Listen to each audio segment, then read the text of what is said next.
Kongamano hili ni ushahidi wa namna ambavyo legacy ya Maalim Seif inaendelea kuishi,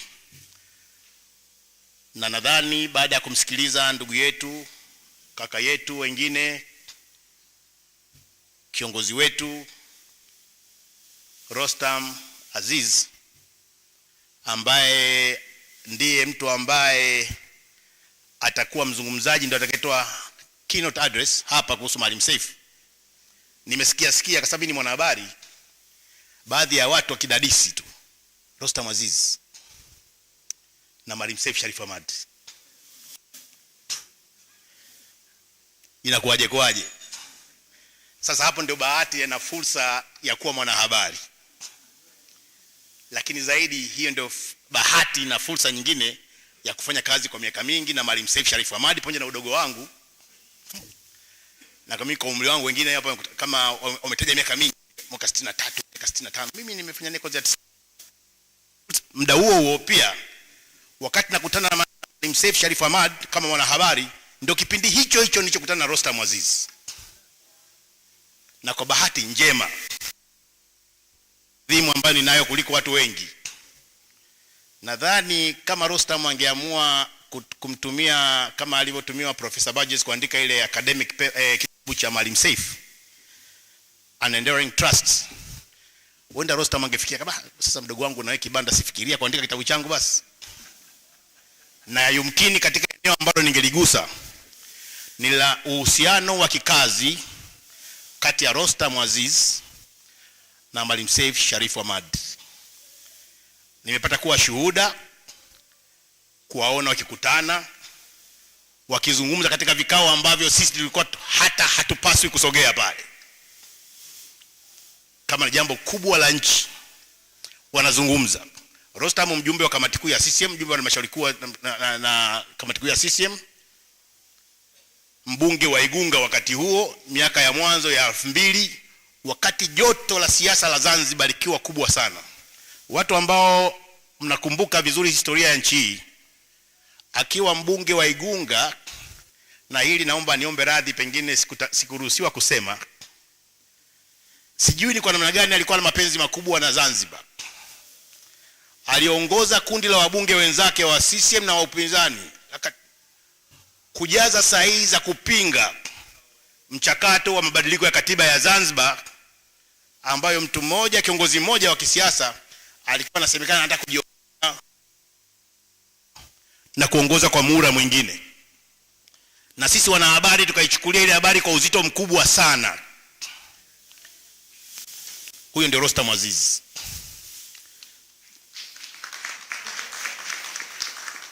Rostam Aziz ambaye nasikitika kama mwanahabari, kwa sababu ya kuzingatia miko na maadili ya uandishi wa habari, sikuruhusiwa kuandika kitu ambacho nakijua, ndiye aliyekuwa nyuma ya kile kilichozaa serikali ya umoja wa kitaifa. Baada yeye na Maalim Seif katika vikao ambavyo vilikuwa vinafanyika wakati mwingine Zanzibar, ambavyo mimi nilikuwa sivioni hivyo Zanzibar, lakini ambavyo niliona Dar es Salaam, wakati mwingine nyumbani kwa Rostam, mimi nikiwa katika kazi zangu za uandishi wa habari, na naambiwa sasa hili si kila unachokiona kinaandikwa Absalom. Unajua hali ya siasa ya Zanzibar. Wakati huo Zanzibar imetoka katika kitu kinaitwa mgogoro, zama hizo wakitumia mpasuko wa kisiasa Zanzibar.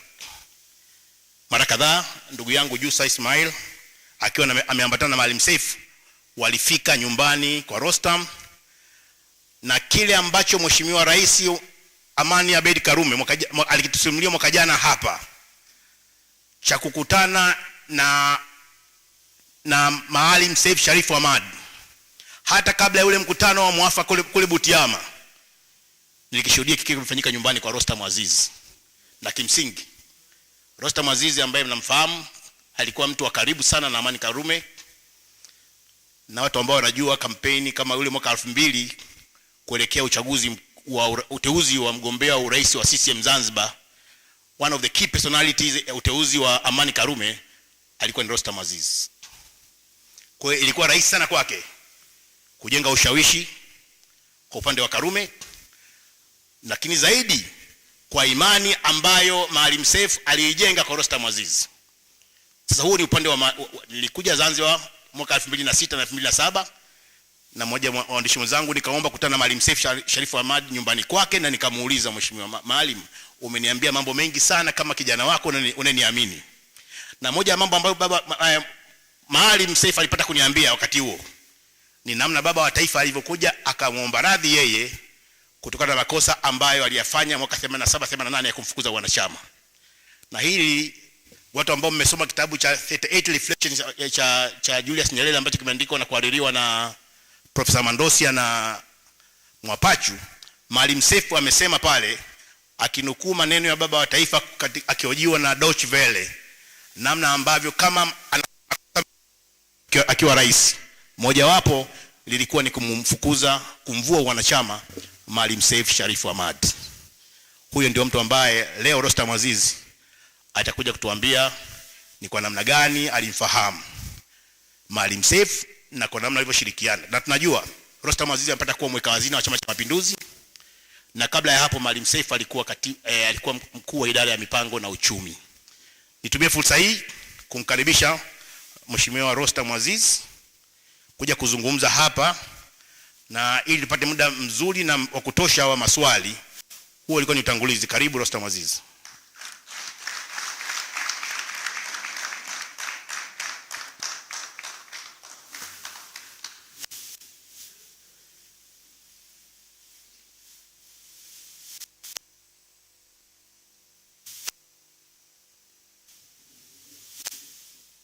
Habari za mchana,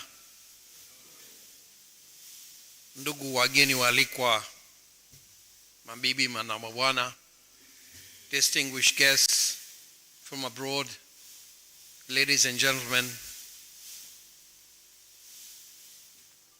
Nimefurahi sana kualikwa kwenye shughuli yetu hii ya leo. Ni heshima kubwa kwangu mimi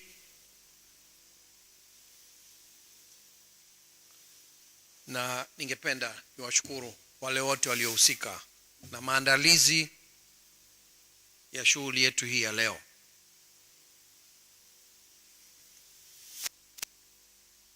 Ningependa nianze.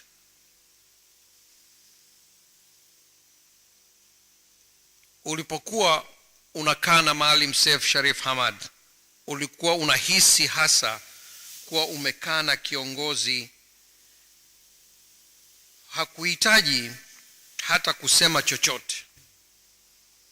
Uwepo wake popote alipokuwepo alithibitisha uwepo wa kiongozi, tena kiongozi kwa maneno hasa ya kiongozi. Haiba, bashasha, utulivu, maarifa, weledi,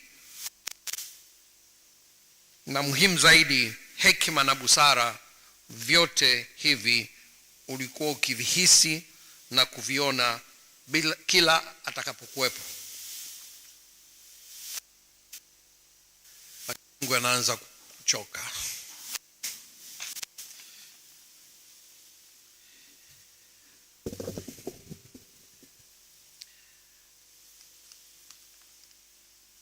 Haya si ya kuhadithiwa na wengine.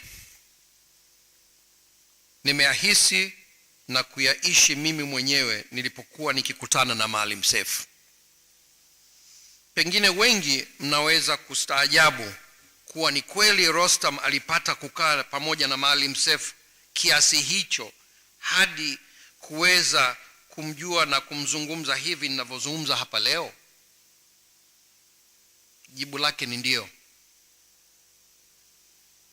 Nilibahatika na namshukuru sana Mwenyezi Mungu kwa kunipa bahati hiyo, kwamba sio tu nilikuwa nakutana na Maalim Seif, bali tumefanya kazi pamoja kufanikisha jambo moja kubwa sana katika nchi yetu, jambo la maridhiano yaliyozaa serikali ya umoja wa kitaifa.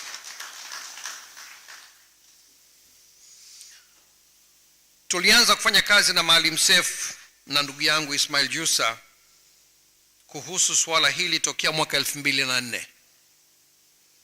Nilipata nguvu ya kuendelea na jambo hili baada ya kuwa nilishakutana na kufanya mazungumzo mara nyingi na rafiki yangu wa karibu Rais mstaafu Amani Abedi Karume, tangu kabla hata hajawa rais, na kuweza kuona shauku yake ya kuiondoa Zanzibar kwenye siasa za migawanyiko na mifarakano.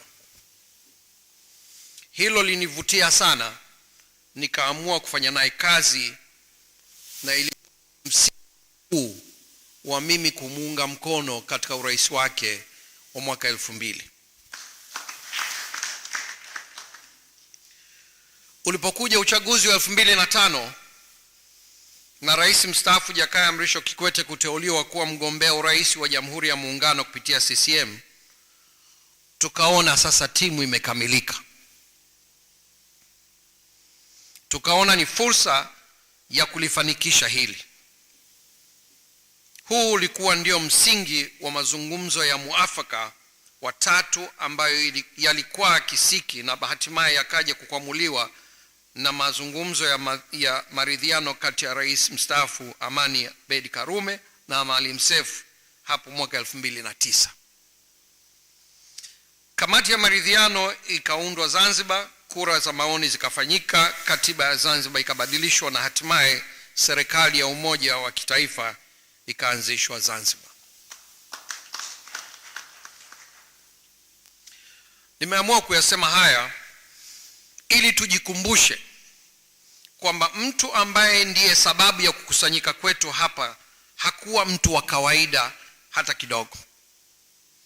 Ni mtu aliyejitoa nafsi yake na akaukataa ubinafsi kwa kujali nchi yake na watu wake. Huyo ndio Maalim Seif. Ni aina ya viongozi ambao nadra sana kutokea katika nchi. Huwa ni zawadi kutoka kwa Mwenyezi Mungu, na huchukua miaka mingi na vizazi kadhaa kabla mwingine hajaja. Yeye mara zote alijali maslahi mapana ya nchi yake na watu wake. Bila shaka, bila kuwa na elimu bora kwa Wazanzibari, ndoto ya Zanzibar mpya haitoweza kutimiza. Hata hivyo, ni imani yangu thabiti kwamba bila umoja katika hali ya kuwepo maridhiano, hata muda wa kuwaza kuwa na Zanzibar ambition kama yalivyokuwa nayo Maalim Seif hautakuwepo. Kuna ushahidi wa kisayansi kuhusu faida wa maridhiano katika maendeleo ya watu. Hapa nitanukuu matokeo ya utafiti wa kitaalamu yaliyotolewa mwaka 2017 katika taarifa iliyoitwa Zanzibar Poverty Assessment. Wataalam walionyesha kuwa katika kipindi cha miaka 5 kati ya mwaka 2010 na 2015, kasi ya kupungua kwa umaskini ilifikia 11%. Hii ilikuwa ni kasi kubwa zaidi ya kupungua umaskini Zanzibar kuliko wakati wowote tangu mwaka 1964. Itakumbukwa kuwa kipindi hiki ndicho kipindi ambacho serikali ya umoja wa kitaifa iliundwa kwa mara ya kwanza na Zanzibar kupata utulivu kubwa, na hivyo kuchochea shughuli za kiuchumi zilizozalisha ajira kwa Wazanzibari na kuwapa kipato cha kuendesha maisha yao. Nina uhakika kwamba takwimu za kati ya mwaka 2015 hadi mwaka 2020 zitakapotoka, hali itakuwa ni tofauti sana. Katika hali kama hiyo, tunaweza kufahamu kwa nini Maalim Seif alitumia maarifa, nguvu na uwezo wake wote kuhakikisha kwamba Zanzibar inakuwa moja na yenye maridhiano. Lakini nje ya hayo, Maalim Seif pia alikuwa na dira ya namna ya kuijenga Zanzibar mpya ambayo msingi wake ulikuwa ni elimu. Mwenyewe akifupisha dira yake hiyo kupitia maneno aliyoyaita yaliyojikita kwenye dhamira aliyokuwa akirudia mara kwa mara, dhamira ya kuifanya Zanzibar kuwa Singapore ya Afrika. Na hilo ndilo nilalotaka kujikita nalo katika mazungumzo yangu hapa leo. Nianze kwa kunukuu sehemu ya taarifa ya hali ya umaskini nchini Tanzania iliyotoka mwaka 2020, ambapo wataalamu walioiandaa walisema Tanzania inapaswa kufanya uwekezaji mkubwa kwenye mtaji wa watu, human capital, na kuongeza ujuzi, yani skills, kwa nguvu kazi yake ili kuchochea kasi ya ukuaji wa uchumi na kuzalisha ajira, hasa katika sekta zinazoongeza kasi ya ukuaji wa uchumi. Nukuu hii ni sahihi kwa Zanzibar kama ilivyo kwa Tanzania, lakini pia ni sahihi kwa Afrika na nchi yoyote duniani. Elimu ni msingi mkubwa na muhimu sana wa maendeleo ya taifa lolote duniani, kwani takwimu zinaonyesha kuwa watu wenye elimu na ujuzi wanafanikiwa zaidi kuondoka katika dimbwi la umaskini kuliko watu ambao hawana elimu. Katika uongozi na dira yake, alisisitiza sana umuhimu wa kujenga uwezo wa kielimu kwa Wazanzibari ili waweze kuzikabili changamoto za maisha yao, kuleta maendeleo yao na kutengeneza utajiri katika nchi yao. Alikuwa na ndoto ya kuifikisha Zanzibar mahala pakubwa kiuchumi na katika maendeleo ya jamii kwenye eneo letu la ukanda wa Afrika Mashariki na katika dunia. Kutengeneza ndoto kwa unaowaongoza na kuwapa hamasa na imani ya kuweza kuifikia ndoto hiyo. Huu ndio wajibu mkubwa wa kiongozi, lakini sio viongozi wote wenye uwezo huo. Jarida la Foreign Affairs July August 2022 limeelezea umuhimu huu wa kuwa na ndoto ya taifa, na naomba ninukuu: katika ujenzi wa misingi ya taifa, shabaha inayokubalika na wote au kwa nchi nyingine huitwa ndoto ya taifa. Hili ni jambo la muhimu sana. Bila kuwa na ndoto ya taifa, jambo ambalo kila mwananchi analipigania kwa namna yake, inakuwa vigumu sana kuwaunganisha watu pamoja na kuchochea nguvu zao katika ujenzi wa taifa lao. Mataifa hukua na huanguka kutokana na sababu mbalimbali, lakini kukosekana kwa sifa zinazozitambulisha taifa, yani national character, huharakisha zaidi kuanguka kwao.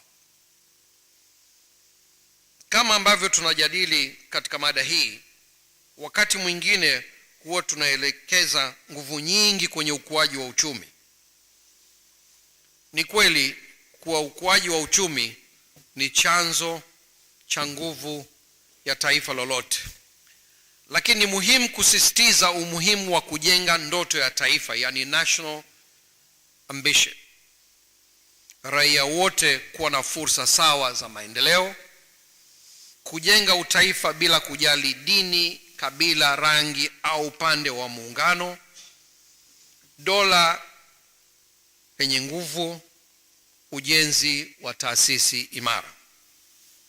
Hili ndilo jambo ambalo Maalim alikuwa analipigania maisha yake yote.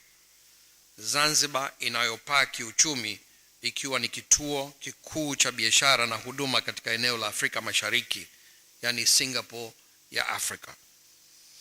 Ndoto hii haipaswi kuachwa, bali ni wajibu wetu sote kuendelea kuipigania. Mara kwa mara tumekaa na tunabadilishana mawazo na Maalim Seif. Nikamwambia kwamba umekuwa ukiwapa matumaini makubwa wa Zanzibari kuwa utaweza kuwaongoza na hivyo kubadilisha maisha yao, lakini maisha yao ndani ya muda mfupi. Nikamuuliza atalifanikisha jambo hili vipi. Jibu lake lilionyesha mtu anayejua anachokitaka na jinsi ya kukifanikisha. Aliniambia ni lazima kwanza uwe na dira. Akaniambia yeye anayo dira ya namna ya kuweza kuibadilisha Zanzibar kwa nchi tajiri ambayo watu wake wanaishi vizuri na kupata huduma bora kutoka kwenye serikali yao. Lakini akasema dira hiyo haiwezi kufanikiwa ikiwa wananchi wa Zanzibar hawatakuwa sehemu yake na badala yake wakawa watazamaji tu wa mafanikio ya wawekezaji kutoka nje.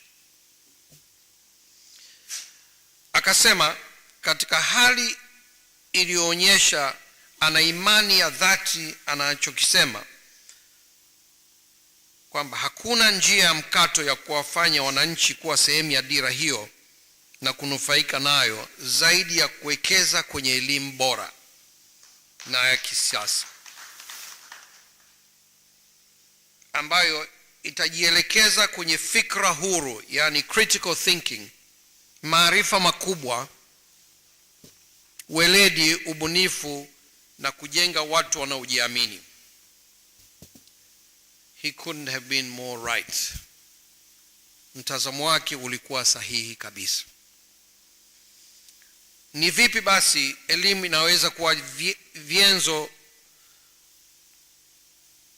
ya ukuaji uchumi na utengenezaji wa utajiri kwa nchi na watu wake?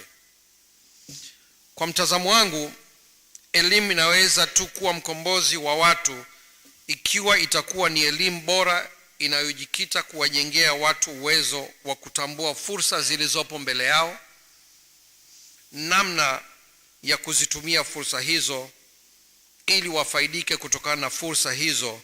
Hivyo basi elimu yetu inapaswa kuwafanya wahitimu wetu wawe ni watu wenye uthubutu wa kuhoji na kujihoji, yani critical thinking. Iwafanye wahitimu wetu wawe ni watu wanaoweza kujitathmini, self assessment and self evaluation. Iwafanye wahitimu wetu wawe na kiu isiyokwisha ya kujiongezea maarifa mapya katika ulimwengu unaobadilika kwa kasi kila siku, thirst of acquiring new knowledge and skills. Iwafanye wahitimu wetu wawe watundu na wabunifu, ya innovative and creative, na iwafanye wahitimu wetu wawe na uthubutu, wanaojiamini, yani daring and self-confident. Wakati umefika wa kuondokana na mfumo wa elimu tuliourithi kutoka kwa wakoloni na kuubadili ili tuweze kukidhi haya ambayo nimeyasema hapo juu. Hakuna ubishi kwamba elimu ni muhimu katika kufikia maendeleo ya mtu binafsi na maendeleo ya nchi. La kujadiliana hapa ni aina ya elimu tunayotaka kuwa nayo kwa ajili ya mustakabali wa Zanzibar na nchi yetu kwa ujumla. Umuhimu wa elimu katika maendeleo ya watu wa nchi umethibitishwa kisayansi kabisa. Takwimu zinatuonyesha kuwa familia za Wazanzibari ambao wakuu wa familia angalau elimu ya sekondari, hali zao ni bora zaidi kuliko familia ambazo wakuu wa familia wana elimu chini ya kidato cha 4 na wasiokuwa na elimu kabisa. Elimu ndio mtaji wa umma. Elimu ni moyo wa maendeleo ya taifa lolote, maana inawezesha nchi kupata teknolojia za kisasa na kujenga uwezo wa kukuza uchumi na kuleta maendeleo ya maana yanayobadilisha maisha yetu. Elimu bora huzalisha utajiri wa nchi, yani wealth creation, ambao hutumika ili kuongeza kasi ya maendeleo. Umaskini si sifa ya raia mwema au kiongozi bora.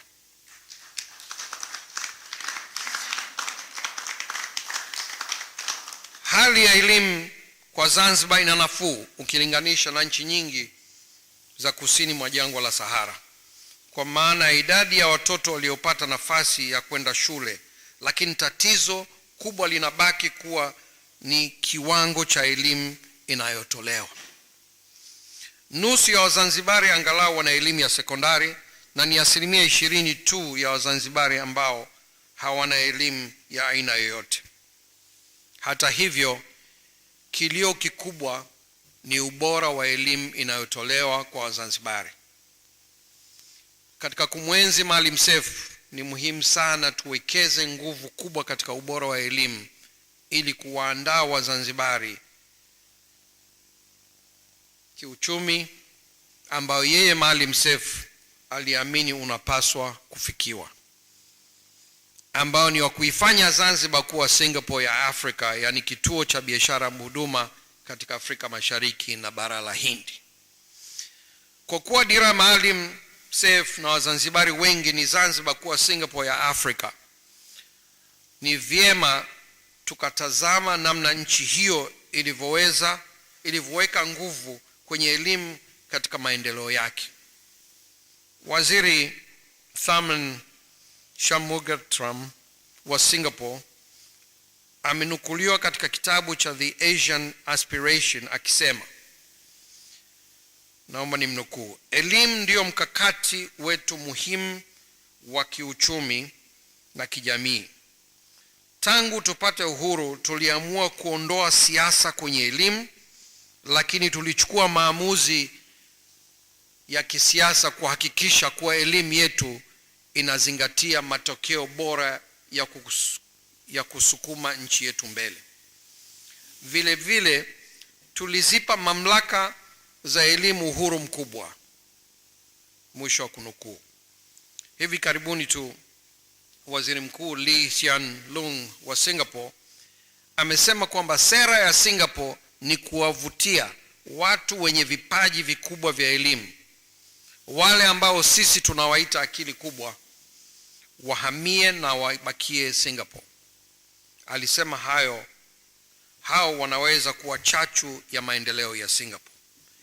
Mbegu ya kuthamini elimu na weledi katika kujenga Singapore mpya iliyo tajiri imeelezwa kwa ufasaha zaidi na Waziri Mkuu wa mwanzo wa Singapore Lee Kuan Yew katika kitabu chake The Singapore Story from Third World to First, ambapo alisema waliwekeza nguvu kubwa katika kuinua kiwango cha elimu nchini mwao kwa sababu waliamini kuwa elimu ndio inayoweza kuijenga Singapore aliyokuwa akiitaka. Lakini kutoa elimu hakukutosha. Akasema katika kuajiri waliondosha upendeleo wa aina yoyote na badala yake wakaenda kujifunza na kuutumia mfumo wa kampuni kubwa ya biashara ya mafuta ya Shell, ambayo ilikuwa inaangalia sifa za mtu, yani meritocracy, na ukao ndio mkazo wa uajiri walioufanya. Hivyo ndivyo Singapore ilivyojengwa, na hivyo ndivyo mfumo wa elimu katika nchi yote inaudhamiria kufikia ukuaji mkubwa wa uchumi na kuzalisha utajiri wa taifa unavyopaswa kuwa. Msingi wa mfumo wa elimu huo unapaswa kuwa uhuru wa mawazo, yani freedom of thought and critical thinking, ubunifu, innovation, na uwekezaji, yani empowerment, ambao nafurahi kuona kuwa ndio maudhui ya mkutano huu wetu wa leo. Utafiti wa viwango vya elimu katika nchi 54 za Afrika uliofanyika mwaka jana umebainisha kwamba Seychelles na Mauritius, nchi za visiwa kama Zanzibar, zinashika nafasi ya kwanza na ya tatu kwa ubora wa elimu wanazotoa. Kama Seychelles na Mauritius wameweza, Zanzibar pia inaweza. Katika kumwenzi Maalim Seif, Zanzibar inapaswa sasa kupanga mpango wa muda mrefu wa elimu inayopaswa kuendesha uchumi inaoutaka. Kwa Zanzibar pia kuanzia hapo panawezekana kabisa. Pa kuanzia ni wapi? Zanzibar na Wazanzibari wengi waliopo nje, yani diaspora, walikwenda kutafuta maisha na hivyo kupata elimu kubwa. Inapaswa kuwa na sera mahususi ya kuwavutia kurudi kwa ajili ya kujenga mfumo madhubuti ambao utahakikisha kizazi kipya cha Wazanzibari kinatayarishwa kwa elimu, kuwa na elimu inayokidhi maendeleo ya dunia ya sasa na ndoto ya aina ya uchumi ambao Zanzibar inataka kuujenga. Kiwango cha Wazanzibari wenye elimu ya sekondari ni kikubwa kuliko nchi yote nyingine kusini mwa Afrika, kusini mwa jangwa, na hivyo hapa hatuna budi kuzipongeza serikali zilizopita kwa hilo, lakini kinachotakiwa ni kujenga uwezo wao hawa ambao wamefanikiwa kusoma mpaka hapo kwa kuwapa re-education kwa kupitia njia mbalimbali zinazopaswa kubuniwa na kuongeza kiwango cha ujuzi, yani skills. Elimu ujuzi itasaidia kujenga mtaji wa umma wa ndani ili kuwezesha wananchi wa Zanzibar na Tanzania kufaidika kwa pamoja na juhudi zinazofanywa na Rais wa Jamhuri ya Muungano wa Tanzania Mheshimiwa Samia Suluhu Hassan katika kuchochea mitaji kutoka nje. Ni muhimu hapa niweke msisitizo mkubwa kwamba mitaji kutoka nje, yani FDI, ni kichocheo cha ukuaji wa uchumi, kwani mitaji hii inaziba pengo la uwezo wetu mdogo wa kuweka akiba tulionayo hivi sasa. Uwiano wa uwekaji akiba wa pato la taifa, yani savings to GDP ratio, hapa Tanzania ni wa kiwango cha chini sana, yani chini ya 15%, wakati kwa uchumi wetu ili tupige hatua kubwa ya maendeleo tunahitaji angalau kuwa na uwiano wa 30%. Hii nakisi inafidiwa na akiba za watu wengi kutoka nchi. Tangu ameingia madarakani Rais Samia Suluhu Hassan na Rais wa Zanzibar Dr. Hussein Ali Mwinyi wamekuwa mstari wa mbele kushawishi mitaji kutoka nje kuingia nchini. Katika kipindi cha mwaka mmoja tangu Machi 2021 mpaka Machi 2022, mtaji kutoka nje ulioingia nchini iliongezeka kwa 300% kutoka bilioni 1.13 na kufikia bilioni 4.14 za Kimarekani. Vile vile kutokana na juhudi za Rais Samia Suluhu Hassan, Tanzania imeweza kufungua mahusiano yake na mashirikiano ya kimataifa kiasi cha kufaidika na mikopo nafuu na riba sifuri kutoka shirika la fedha la kimataifa IMF, ambapo fedha hizo zinaelekezwa katika uwekezaji katika sekta ya elimu na afya. Uwekezaji wa kiwango hiki pamoja na faida zake hautakuwa na tija kubwa iwapo Watanzania hawaandaliwi kuwa na elimu yenye ujuzi, na matokeo yake watashindwa kutumia fursa ipasavyo na faida yote kwenda kwa wawekezaji kutoka nje na kuwafanya Watanzania na Wazanzibari kubaki watazamaji tu. Hii ni hatari kwa taifa lolote lile. Juhudi zinazofanywa na Rais Dr. Mwinyi kutazama sekta ya elimu Zanzibar kwa kuunda kikosi maalum kilicho sheheni wataalam wabobezi wa elimu kwa lengo la kuona namna ya kuongeza ubora wa elimu Zanzibar ni juhudi zinazopaswa kuungwa mkono na ni njia bora ya kumwenzi Maalim Seif. Lakini kama nilivyosema, elimu bila ya umoja na maridhiano miongoni mwa Wazanzibari haitotufikisha popote. Kwa bahati nzuri sana, kwa jinsi ninavyomfahamu Dr. Hussein Mwinyi, yeye ni muumini wa maridhiano, na kwa kuwa anajali maendeleo ya Wazanzibari na kwa sababu anajua hayawezi kupatikana bila maridhiano, basi naamini tutaona maridhiano yakiimarika zaidi katika kipindi chake cha uongozi. Maendeleo ya kiuchumi na hususan uimarishaji wa uchumi mpana yanapaswa kuwa kipaumbele cha serikali yoyote ile iliyoko makini, kwani kukua kwa shughuli za uchumi ndio kunazalisha ajira na hatimaye maisha ya wananchi kuwa mazuri na bora zaidi. Maalim Seif, licha ya kwamba hakuwahi kuwa kiongozi mkuu wa nchi yetu, lakini katika wadhifa aliyoushika serikalini alionyesha juhudi za ujenzi wa uchumi. Alipokuwa katibu wa halmashauri kuu ya CCM mipango na uchumi miaka 80, katikati ya utaifishaji wa mali za watu, Maalim alizuia baadhi ya utaifishaji kwa sababu tu aliamini kuwa uchumi unajengwa na sekta binafsi. Maalim Seif alihadithia mwenyewe kwa alipotembelea kiwanda cha kuchakata mafuta ya kula kule kwetu Shinyanga na kukutana na wamiliki na kuelezwa namna biashara ile inavyofanya kazi, alizuia utaifishaji wa kiwanda kile. Hata sera za kufungua milango ya biashara ambazo Rais Ali Hassan Mwinyi alitekeleza baada ya mwaka 1985 zilitokana na kazi ambayo Maalim Seif alifanya na Rais Mwinyi wakati wawili hao wakiendesha serikali ya Zanzibar mwaka 1984. Hakika Maalim Seif alikuwa miongoni wa viongozi mahiri,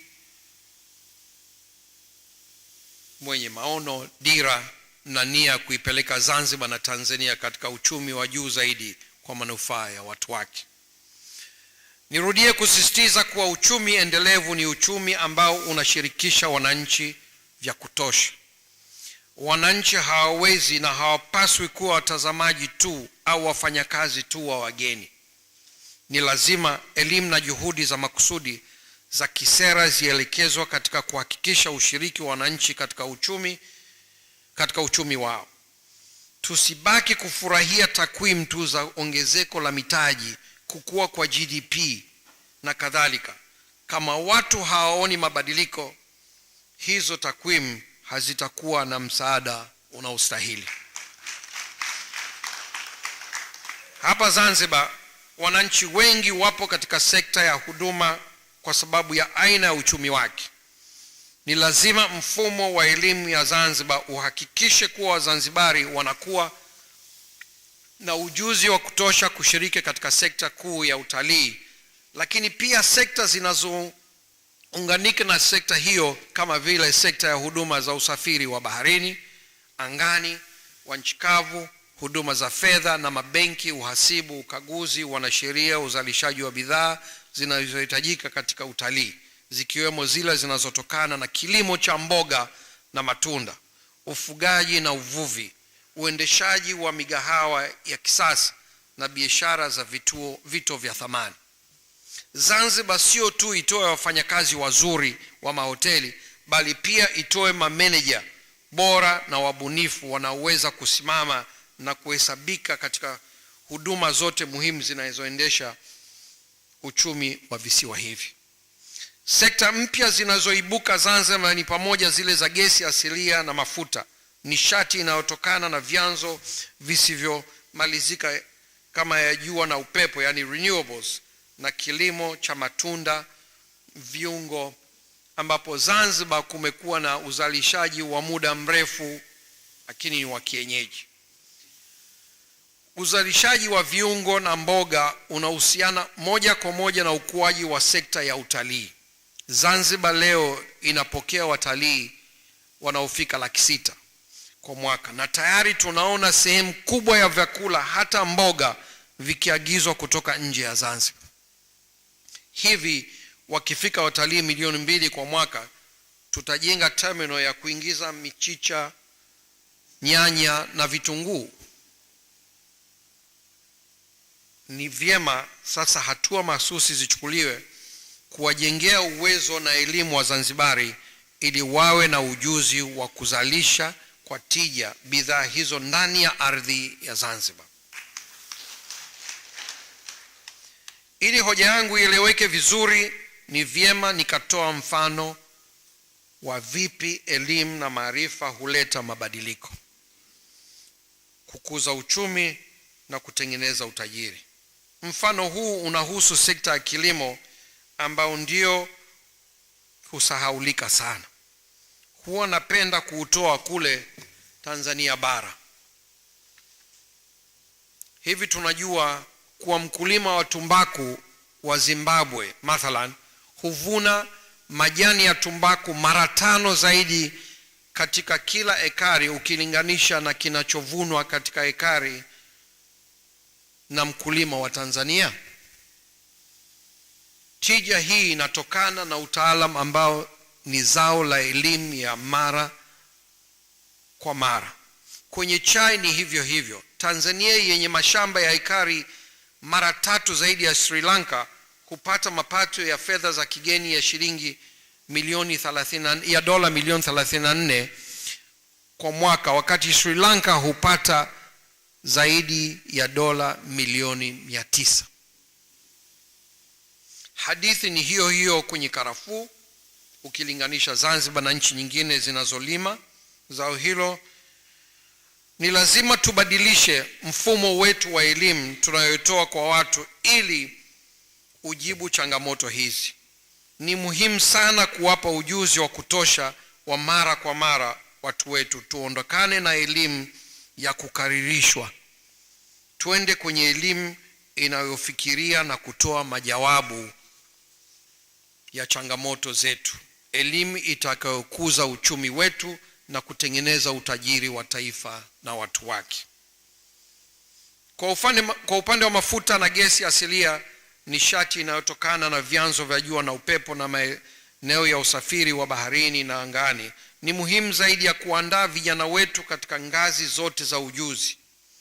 Elimu itukomboe, tusiwe watazamaji katika jitihada za kukua kwa uchumi. Watunga sera wetu walikumbuke hili muda wote.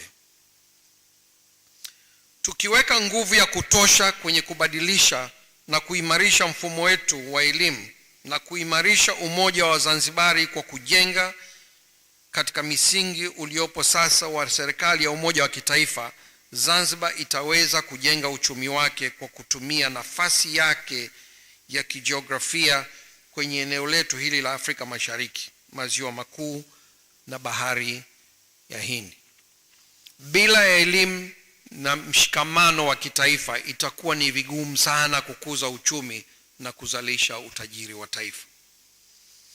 Kama alivyosema Rais Samia Suluhu Hassan katika mazungumzo yake na Rais William Ruto wa Kenya hivi karibuni, tusipoimarisha uwezo wa watu wetu kushiriki katika uchumi, tutajikuta tunagawana umaskini badala ya kugawana utajiri. Ni kwa sababu watu wetu hawana elimu na ujuzi ndio maana tunapata wawekezaji uchwara ambao wanakuja kuchukua fursa za Watanzania, mithili ya mtu anayeona kwa mbali akiwa ameingia kwenye eneo la watu wasioona kabisa. Kwa kulitambua hilo, ndio maana Rais Samia amejitoa na kujipambanua kuwa mkombozi halisi wa wanyonge na maskini wa nchi hii. Kwa tafsiri sahihi ya neno hili, mtetezi au mkombozi wa wanyonge si yule anayepiga kelele na kusema wapa wananchi wake vituo vya afya, kuwajengea shule, kuwajengea masoko, kuwafungulia fursa za biashara na ujasiriamali na kuifungua Tanzania kimataifa. Huyo ndio mkombozi sahihi wa uchumi.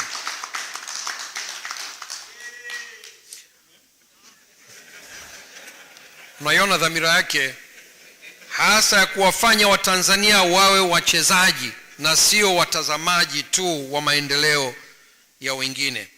Anataka kuona Watanzania wakiwa washiriki na sio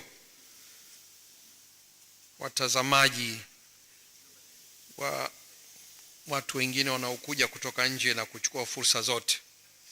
Utajiri unatengenezwa kwa uchumi kukua kwa kasi kubwa ukishirikisha watu, yani local participation. Ili uchumi ukue kwa kasi na ushiriki wake uwe mpana, na lazima watu wawe na maarifa ya kutosha kuendesha uchumi huo. Maalim Seif alitaka kujenga Zanzibar yenye watu wenye elimu na maarifa ya kutosha kuendesha uchumi ambao unatoa huduma kwa eneo lote la Afrika Mashariki, Maziwa Makuu na bara la Hindi. Tuishi na dira yake, tunapaswa kujielekeza huko. Hiyo ndio namna bora kabisa ya kumwenzi mzee wetu huyu. Kwa mtazamo wangu,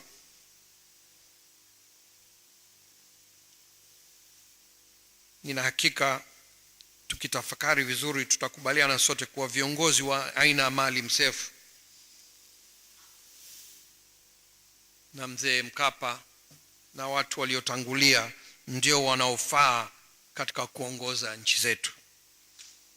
Kila leo inapaswa iwe bora kuliko jana yetu, na kila kesho yetu iwe bora kuliko leo yetu.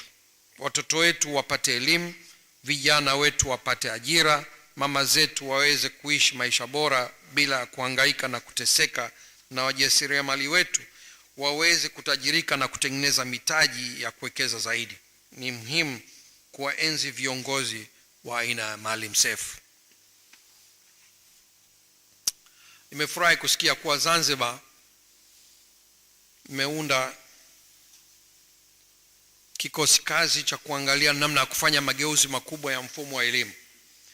Wito wangu kwa watunga sera na wenye mamlaka ni kutofanya mageuzi ya juu, bali ikibidi hata kufanya mapinduzi ya mfumo wa elimu ili ukidhi mahitaji ya Zanzibar ya sasa na vizazi vijavyo.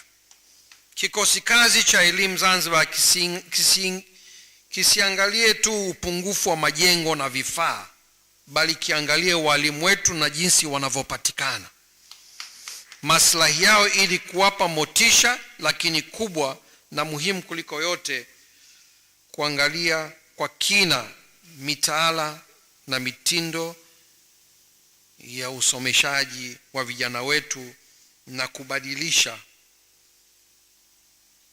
ili kukidhi mahitaji ya kutupa elimu inayofikirisha, inayokuza ubunifu na inayowawezesha vijana wetu kuwa na uthubutu. Kutokana na udogo wake, Zanzibar inaweza kutuonyesha njia, na inapaswa kutuonyesha njia kama zilivyofanya Singapore na Mauritius. Tunataka tuisome Zanzibar ikiwa miongoni mwa nchi 3 bora kwa kiwango cha elimu katika Afrika, na hilo linawezekana. Nimalizie kwa kuacha swali kwa washiriki wa mkutano huu mkubwa na muhimu. Kwa muda mrefu tumekuwa tukigubikwa na mjadala usioisha wa muundo wa muungano, ambao inadhaniwa kuwa utaipa Zanzibar nafasi ya kukua kiuchumi kama vile visiwa vya Singapore, visiwa vya Mauritius na Seychelles. Mimi sitaki kuingia kwenye muundo wa kisiasa, maana najua mjadala huo hautakwisha. Nadhani niruhusu nitoe suggestion kwamba sisi tuzungumzie habari ya muundo kiuchumi. Ni kwa nini hatujadili kwa kutazama mahusiano ya kiuchumi kati ya China na Hong Kong katika kuitazama Zanzibar ndani ya Jamhuri ya Muungano? Historia inatufunza nini kutoka Guangzhou ya China, na namna zoezi hili linavyoweza kubadili uchumi wa China? Hebu tutafakari haya. Sio dhamira yangu kubadili msemo wa zamani wa kina Mzee Nkrumah kwa sababu nadhani uhuru tumeshapata. Tunachotakiwa sasa ni kutafuta uchumi ulio imara. Mimi ni muumini wa kwamba economics predetermines politics, yani uchumi ndio huamua siasa na sio vinginevyo. Naomba niwashukuru kwa kunisikiliza, na washukuru sana kwa kunialika. Asanteni sana. Nashukuru.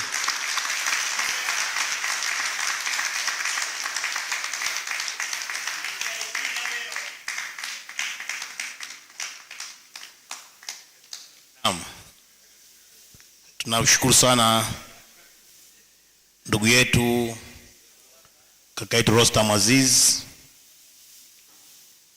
Maana nilikuwa naandika hapa nikakuta nikalazimika nimrekodi kabisa nisije nikamiss. Na nadhani hizi dakika 40 ambazo wamezungumza zimetosheleza na kukidhi haja ya mahitaji yetu. Nadhani sasa umefika wasaa wa mjadala. Amezungumza kuhusu kile amekita wawekezaji uchwara. Wakati najiandaa kuuliza maswali, maana nimekuwa namsikia mara kadhaa anaongea kuhusu uwekezaji uchwara na kufanya biashara uchwara. Pengine atupe kwa muktadha halisi wa Kitanzania anamaanisha nini sana hasa anapozungumzia uwekezaji uchwara na wafanya biashara uchwara kwa muktadha halisi wa Kitanzania. Jamani, maswali watu watatu wa kwanza. Naam, tunaanza. Sasa wewe uliuliza asubuhi, lakini sasa Salum si uje basi raundi ya pili. Kuna mwanamama wali asimame mwenyewe tu hapo. Simama basi. Jamani, tukampeleke mic pale. Salum, tutarudi hapa, weka akiba tu, nafasi yako ipo. Salum mwalimu. Dada, utaanza jitambulishe kama tulivyokubaliana asubuhi. Jina lako kwa ufasaha, kwa ufupi. Mic jamani, mic pale.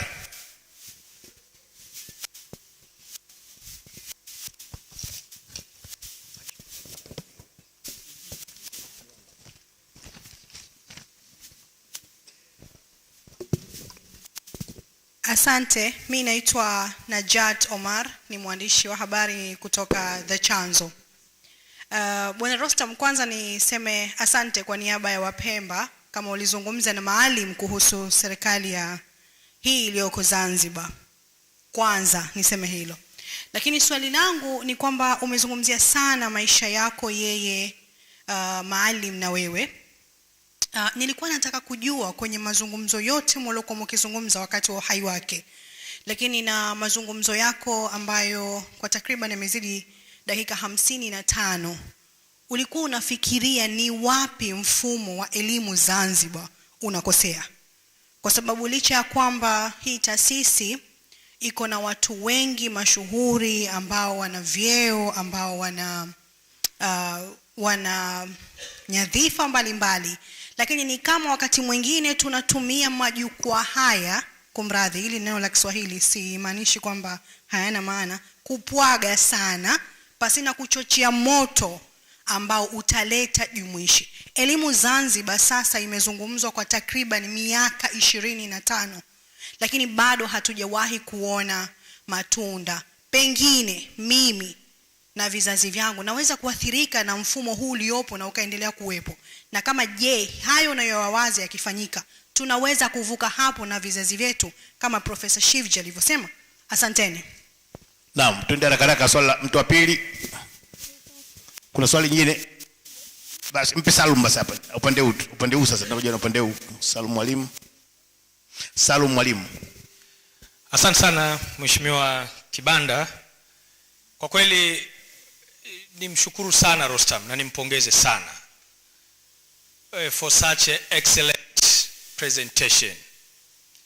Sina uhakika walitumia nguvu gani na ushawishi gani kukuleta, lakini nadhani yako inaweza ikawa moja ya chachu na story kubwa ya mkutano huu wa pili wa kumwenzi Maalim Seif Sharif Hamad.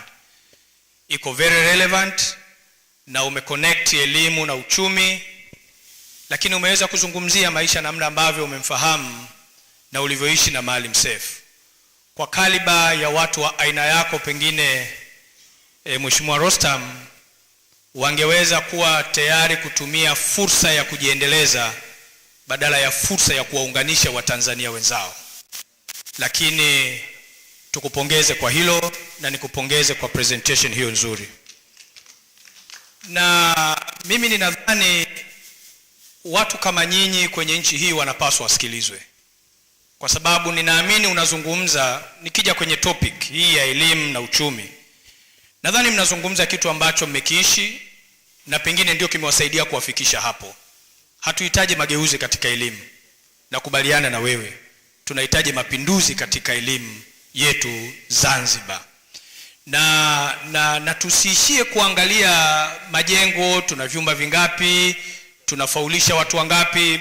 Profesa Shivji nafikiri asubuhi na Mheshimiwa Makamu wa Rais walituambia tumekuwa tunaangalia zaidi pengine quality kuliko content, tunaangalia quantity kuliko content au quality. Kwa mimi ninadhani haya uliotuambia leo, ninajua ujumbe wako unaweza ukafika vizuri zaidi, pengine sio kutegemea tu leo hapa. Hebu wapeleke hiyo pepa na waambieni kwa hisani ya mkutano wa pili wa kumwenzi Maalim Seif Sharif Hamad, angalieni haya katika kuleta mapinduzi makubwa ya kielimu. Ningependa nikuulize tu swali moja. Unadhani hujapata nafasi au unapata nafasi ya kuyazungumza mambo haya kwenye vyuo vya elimu ya juu? Na kama pengine hujapata, unadhani ni nafasi nzuri kwako wewe unapoweza kukutanishwa na wanafunzi wa elimu za vyuo vya juu kufanya mihadhara ya aina hii, kuweza kusaidia kuunganisha elimu na uchumi na maendeleo ya taifa, lakini pamoja na maendeleo ya mtu mmoja mmoja? Asante sana Mheshimiwa Kibanda, asante sana Mheshimiwa Rostam Aziz. Jamani, hapa mbele, hapa katikati itabidi tumuongeze mtu mwingine haraka haraka, maana naona muda umekwenda sana. Muda mfupi jamani. Asante sana mwasilishaji. Mimi nina maoni na swali moja. Naitwa Abdallah Musa Hija kutoka Zanzibar. Kwanza swali langu, kabla hujaingia moja kwa moja kwenye elimu na uchumi, ulizungumza mahusiano na Maalim ulivyofanya kazi katika kuleta utengamano Zanzibar. Ukasema ulifanya kazi vizuri, hata alipochaguliwa Mheshimiwa Kikwete ukahisi kwamba timu imekamilika. Swali linakuja, Kikwete huyu ambaye ulihisi timu imekamilika alitumia nguvu nzuri mno kusaidia mafungamano ya Zanzibar kwa miaka 2010, lakini Kikwete huyu 2015 tunaona alitumia nafasi yake kubwa mtengamano ule kusaidia kuvunjika. Ulikuwa wapi na ulimsaidia nini juu ya hili? Narudi katika suala la elimu Zanzibar. Katika mchangilio wangu pa kuanzia ni wapi? Ushauri wangu mimi, sehemu ya kwanza ya kuanzia, mabadiliko ya mfumo wa elimu ya mara kwa mara tunatakiwa kwa serikali kuweza kuachana nayo. Moja ya kitu ambacho tumekishuhudia kwamba serikali imekuwa ikifanya mabadiliko ya mfumo wa elimu ya mara kwa mara, ndiyo ambayo yanasaidia kuangusha zaidi mfumo mzima wa elimu. Kuanzia kwenye miaka 1987 ukianza kuangalia hapo kuja mbele, elimu ya kuanzia 87 kwenda nyuma tangu 64 na kutoka 87 kuja huku mabadiliko ya mara kwa mara ndiyo ambayo yameua. Kwa mfano, vyuo ambavyo vilikuwa vinatoa taaluma Zanzibar almost ya vyote vimeuliwa, na ndivyo ambavyo vilikuwa vinakuza taaluma kwa walimu. Hatuna vyuo vinavyoandaa walimu. Tuna vyuo vikuu ambavyo vina sehemu ya department ya ualimu, lakini hatuna vyuo vya ualimu kama tulivyokuwa. Kwa mfano, chuo cha Mkuruma ambacho unaona hasa walimu wanaandaliwa. Kwa hiyo nadhani turudi huko, tutasaidia. Lakini muda kikosi maalum, samahani, yani sasa hivi tuna saa moja kamili, tumeshamaliza. Nimekusikia. Naam. Kikosi maalum, kabla sijaja hapa mimi nimefanya survey ndogo. Kikosi maalum ambacho kinakusanya kikosi hiki kwa masikitiko makubwa hakishuki chini kwa wadau zaidi kuchukua maelezo. Badala yake hatuelewi maoni hayo wanakusanya kwa nani. Hata wale wahusika wanaosimamia elimu ukiwauliza wanakuambia sisi hatujawahi kufuatwa nao. Mapendekezo yangu, kikosi cha elimu kirudi kikawahoji mpaka wakulima wa chini juu ya aina ya mfumo wa elimu kwa watoto wao, upi wanaohitaji na kipi kisaidie. Zaidi ya hayo, kwa sababu ya muda, nashukuru sana na waomba mawaziri mliopo, chukweni pepa, itakusaidieni kusaidia kuiendesha Zanzibar. Asanteni sana. Haya, mpe kuna dada hapo wa mwisho kwenye raundi ya kwanza kushoto kwako, hapo dada huyo. Naam. Swali fupi dadangu. Naam. Naitwa Mwanaisha Zuberi Mdeme. Tusikilizane. Mmenogewa na pepa mpaka mnaanza mjadala kabla hatujahitimisha. Anza dadangu kujitambulisha. Naitwa Mwanaisha Mdeme, ni katibu wa ngome ya vijana. Mwanaisha Mdeme. Mwanaisha Mdeme. Katibu wa ngome ya vijana taifa chama cha ACT Wazalendo. Ana maswali mawili kwa Rostam. Swali la kwanza ni kwamba mapinduzi ya elimu, ni wazi kwamba hatuwezi kutegemea serikali peke yake na rasilimali zetu. Bila shaka itatubidi kualika wawekezaji. Swali ni je, yeye binafsi anadhani kuna mazingira haya yataruhusu kuwekeza kwenye elimu? Na swali la pili, anashauri nini kwa serikali kuhusu kuweka taratibu au sheria ambazo zitaweza kudhibiti ili tusizifute mila na desturi za Kizanzibari zisiasilike na utandawazi hasi? Naam. Anauliza mazingira haya yataruhusu uwekezaji katika elimu. Sawa dada Aisha. Naam. Sawa. Ile maiki nyingine hiyo hapo, ilete tuanze kujibu maswali hapo. Anayo maiki pale. Watu wanne hao. Maana muda wetu umekimbia, itabidi Deus sijui anafanyaje Deus. Tutateta kidogo. Ndio ni yani maelekezo yako. Ndani sijui kama tutakuwa na raundi ya pili kwa sababu muda umekwisha. Naam, tusikize basi majibu.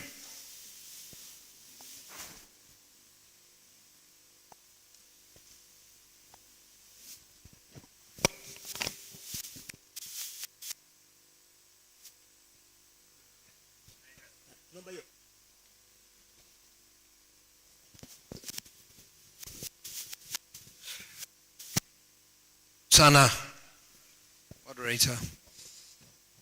Kwanza niombe radhi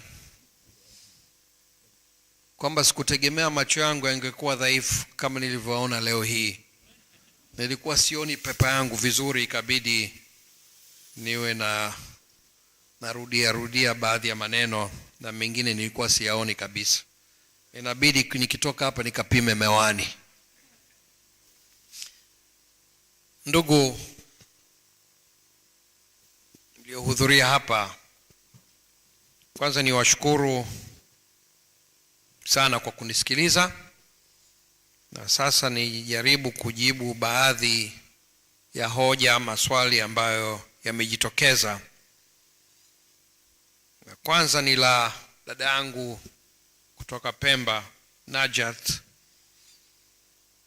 akiuliza tunafanyaje kuhusu mfumo wa elimu ya Zanzibar. Nimesema katika paper yangu kwamba mimi kwa maoni yangu tunahitaji mapinduzi katika namna ya kuelimisha watoto wetu. Mapinduzi na sio reforms ambazo zinakuja mwaka hadi mwaka.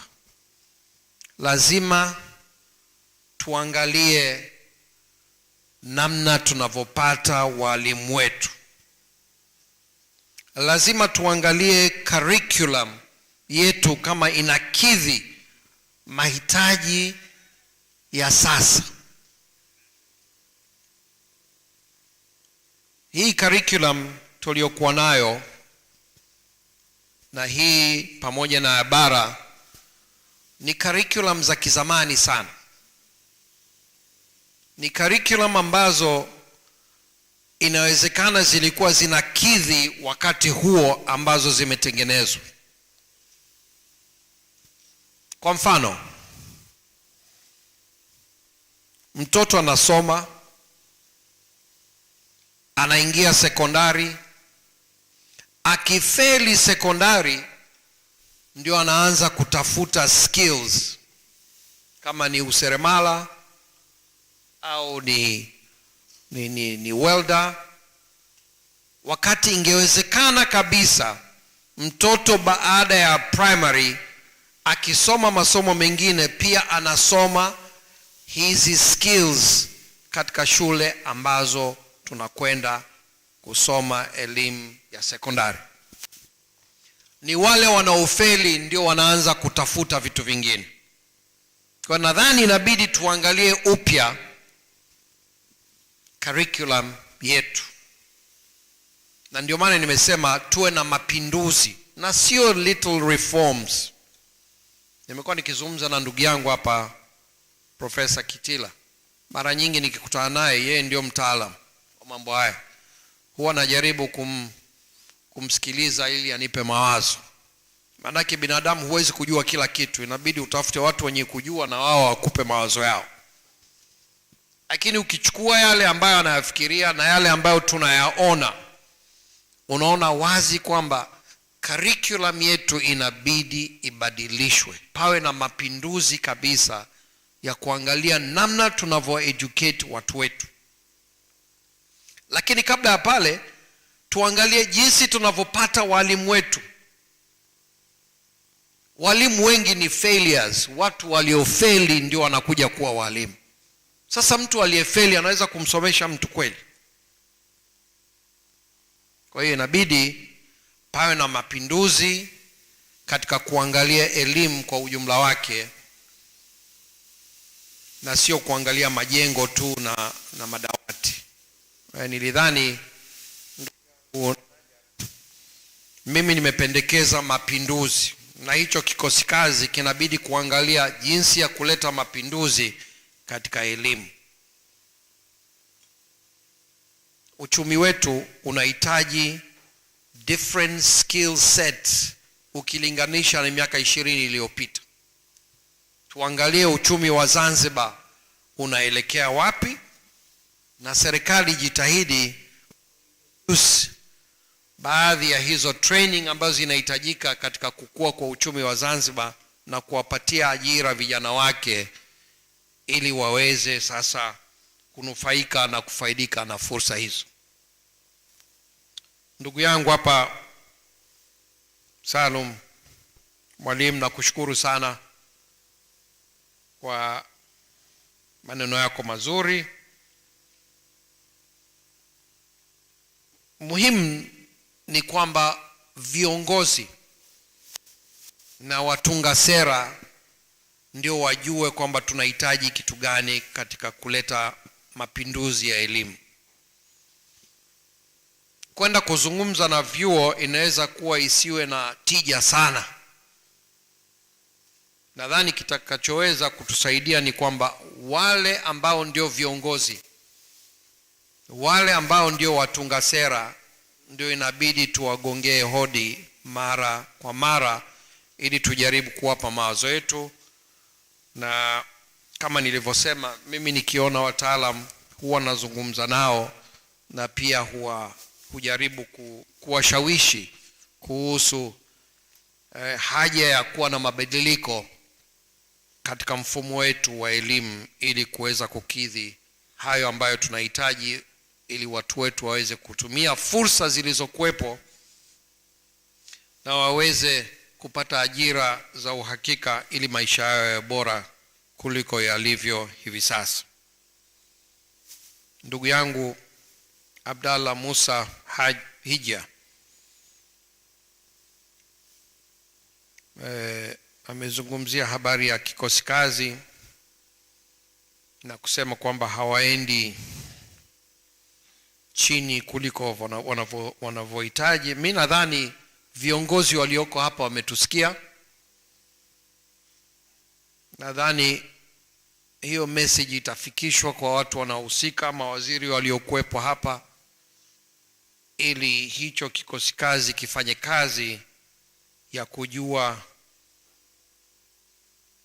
matatizo na masuala ya elimu kwa kadri itakavyowezekana, ili kuweza kuleta mapendekezo ya mabadiliko ambayo yatakidhi haya ambayo tumeyazungumza, au hayo ambayo wanayaona wao yatasaidia uchumi kukua zaidi kuliko unavyokuwa hivi sasa na watu kupata ajira. Ukizunguka tu kwenye hoteli za Zanzibar utakuta kuna wageni wengi sana wameajiriwa. Watoto wa Kenya wengi, utakuta watu wa bara wengi sana. Ni kwa sababu vitu simple tu. Kwa mfano kuweka training college ya hospitality industry, kwa maana ya kufundisha watu vijana namna ya kufanya kazi kwenye hoteli za kitalii, nadhani ni vitu vidogo tu ambavyo vinahitaji kufanyika. Kwa hiyo tunahitaji, kwa kweli tunahitaji mabadiliko na tunahitaji mapinduzi ya elimu ili Wazanzibari waweze kufaidika na hizi fursa zinazokuja.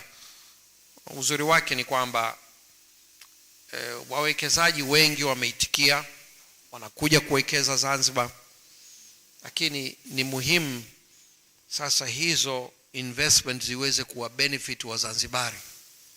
Na namna ya kubenefit wa Zanzibari ni kwamba Wazanzibari lazima waweze kusaidiwa kuwa na ujuzi wa kuweza kuzichukua zile fursa sasa na kuzitumia. Nadhani viongozi walioko hapa wametusikia, na sisi ambao tunaonana na viongozi mbalimbali tutaendelea kulizungumza hili na kusisitiza umuhimu wa kuangalia mfumo mzima ili tuweze kusaidia watu wetu waweze kuwa na maisha bora kuliko walivyokuwa nayo jana, na kesho awe bora kuliko ya leo.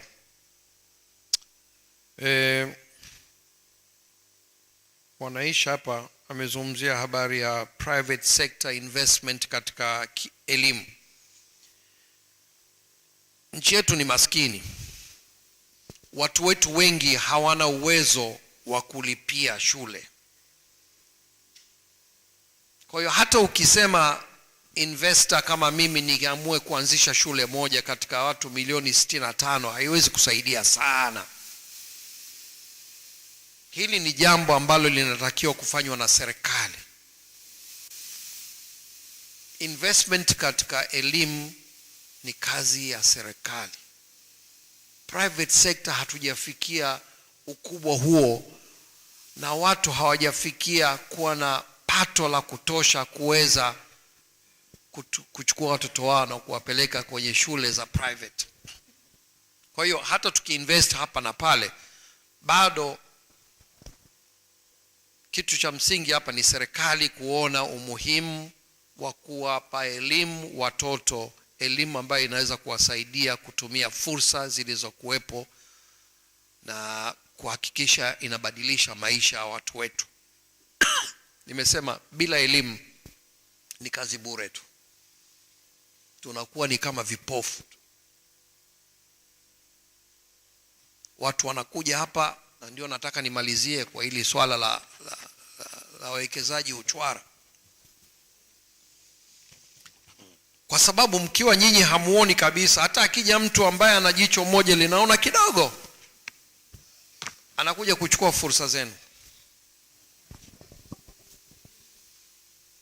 Kule bara, ukienda vijijini hivi sasa, ilikuwa Mafinga juzi hapa, nimekuta Wachina kila kona.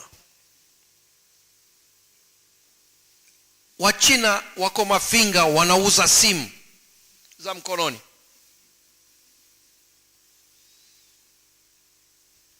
Wachina wamefungua kasino kwenye vijiji vyetu, kwa sababu watu wetu hawaelewi. Kila mwezi anapato la milioni 120. Ni maana yake ni kwamba anafilisi watu wa kijiji kizima kila mwisho wa mwezi.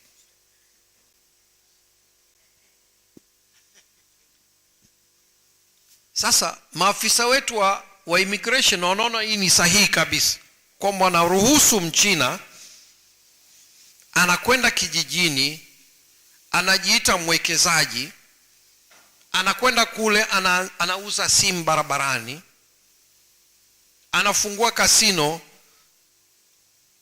kuwafilisi hata kile kidogo walichokuwa nacho watu wetu. Anachukua biashara ndogo ndogo zile za watu wa Mafinga, wale Wahehe walioko pale walikuwa na biashara za mbao. Hivi sasa wote wamemalizwa, biashara zote zimechukuliwa na Wachina. Sasa lazima tujiulize, hawa ndio wawekezaji tunawahitaji kweli? Naposema wawekezaji uchwara, manangu ndio hao. Inabidi kuangalia sheria yetu ya uwekezaji. Haiwezekani kwamba sheria inasema kampuni ikija na $500 inaitwa investor, lakini ndani ya kampuni ile wanaweza kuwa 20 wa michanga, $20, $30, wakaja kama kampuni wote wakapata class A investor status, wanaitwa wawekezaji. Na hatuna hata uwezo wa kujua kama kweli wameleta hizo $500. Ndio ninaposema wawekezaji uchwara hawatufai. Wanachukua fursa za Watanzania. Lakini ili tuweze kuhakikisha hatupotezi fursa hizo kwa watu wa namna hiyo, manake lazima tupate elimu. Watu wakiwa na elimu hawezi kukubali hayo. Hawezi kuruhusu au Wachina wakaingia vijijini kule kuchukua fursa zao. Kwa nasema mifano ni mingi sana. Mtwara kule, Iringa kule, unakuta watu wanaojiita wawekezaji wameingia vijijini na kuchukua biashara za watu wadogo wadogo wa maeneo yale. Lazima tuwe makini, lakini moja ya kitu cha msingi hapa ni kuhakikisha tunaelimisha watu wetu. Watu wetu wanajua namna ya kuziona fursa zile, wanaziona fursa zile na kuzitumia fursa zile kwa maslahi yao. Hamna jingine isipokuwa kuwa na elimu ya uhakika ili tuweze kufanikisha hilo. Baada ya kusema hayo, nadhani kama kuna lingine lolote. Nashukuru sana Rostam, tumetumia dakika karibu 80 sasa, tumezidisha muda. Na ndugu yangu Deus ameniambia kwa kweli kwa sababu ya lazima tuheshimu muda, nadhani hatutakuwa na raundi ya pili. Na kama tutamuomba Rostam awepo kesho tena, tunaweza tukachomeka maswali kwa watu wengine kwa sababu bado kongamano linaendelea. Na kushukuru sana Rostam kwa presentation yako nzito, tumejifunza mengi na hitimisho la nani ni mwekezaji uchwara na nini madhila na madhara ya wekezaji wa namna hiyo hapa Tanzania. Nashukuru sana na nadhani huu ni mwisho wa session yetu. Asanteni sana.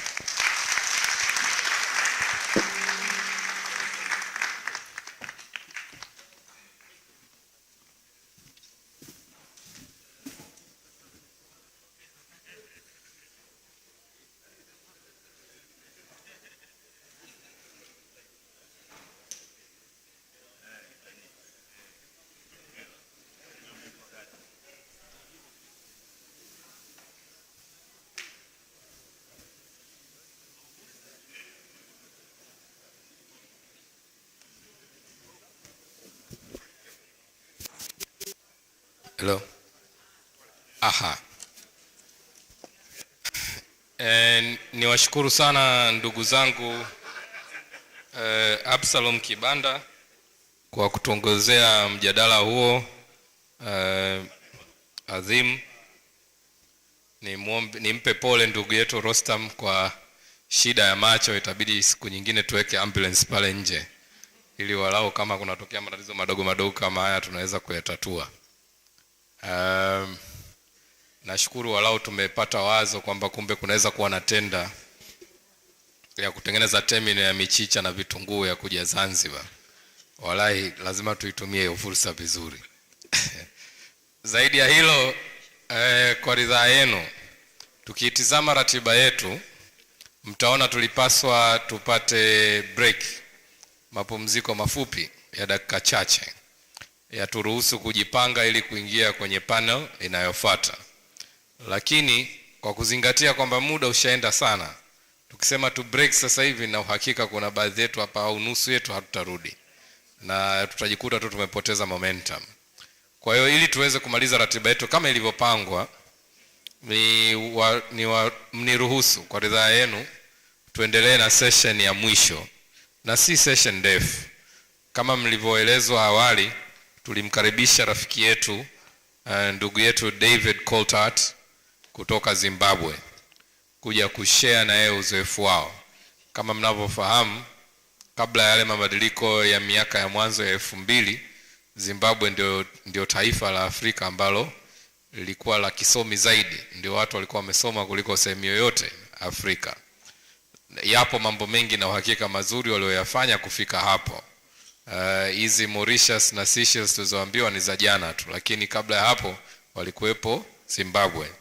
Sasa ni muhimu tukapata uzoefu wao, na tutatumia mada yake yeye kufanya mjadala kidogo tu kabla ya kumaliza shughuli yetu kwa siku ya leo.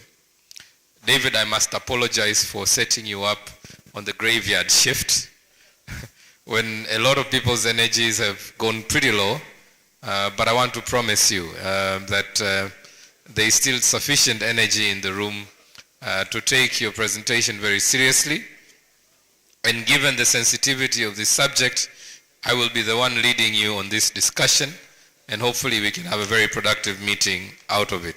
So please welcome to the front, and I'll give you the podium right away so you can proceed to the topic from here.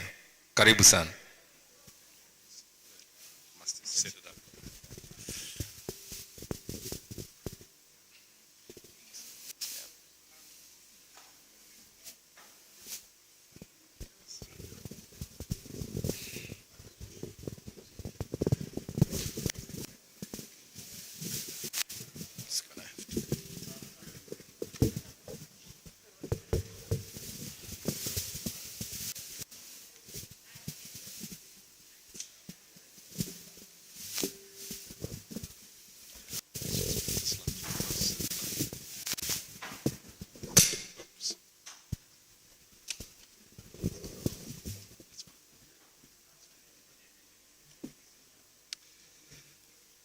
Good afternoon, everyone. It's certainly the graveyard shift, and I hope I can keep your attention. I bring you greetings from Zimbabwe and also from Nelson Chamisa, the leader of the party that I represent, the CCC of Zimbabwe, the Citizens Coalition for Change. I'm very grateful to Ishmael and the Maalim Seif Trust, Foundation, for extending this invitation to speak today. Ishmael and I first met in Cairo quite a few years ago when I was Minister of Education in Zimbabwe between 2009 and 2015. And I'm delighted to see, Ishmael, you strong after your various trials that you've recovered from, and to see that your work and the work of the foundation continues to go from strength to strength. This is a very important conference, ladies and gentlemen, not just for Tanzania, but for our entire continent. And I believe that the topic that I've been given this this afternoon is a critical issue that all Africans need to confront. I think I'm true in saying that Africa in many respects is at a crossroads. Decades after the end of colonial rule, much of Africa's great potential is unrealized. For all the wealth that we have in Africa, in our human capital, for all the mineral resources we have, for all the tourism potential of Africa, the fact is that the vast majority of Africans remain mired in poverty. Africans are still endangering their lives trying to cross the Mediterranean in leaky boats.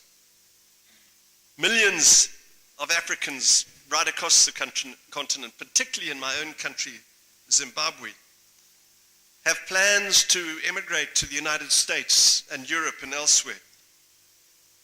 And one of the main reasons why this is the case is because of the crisis in the education sector throughout Africa.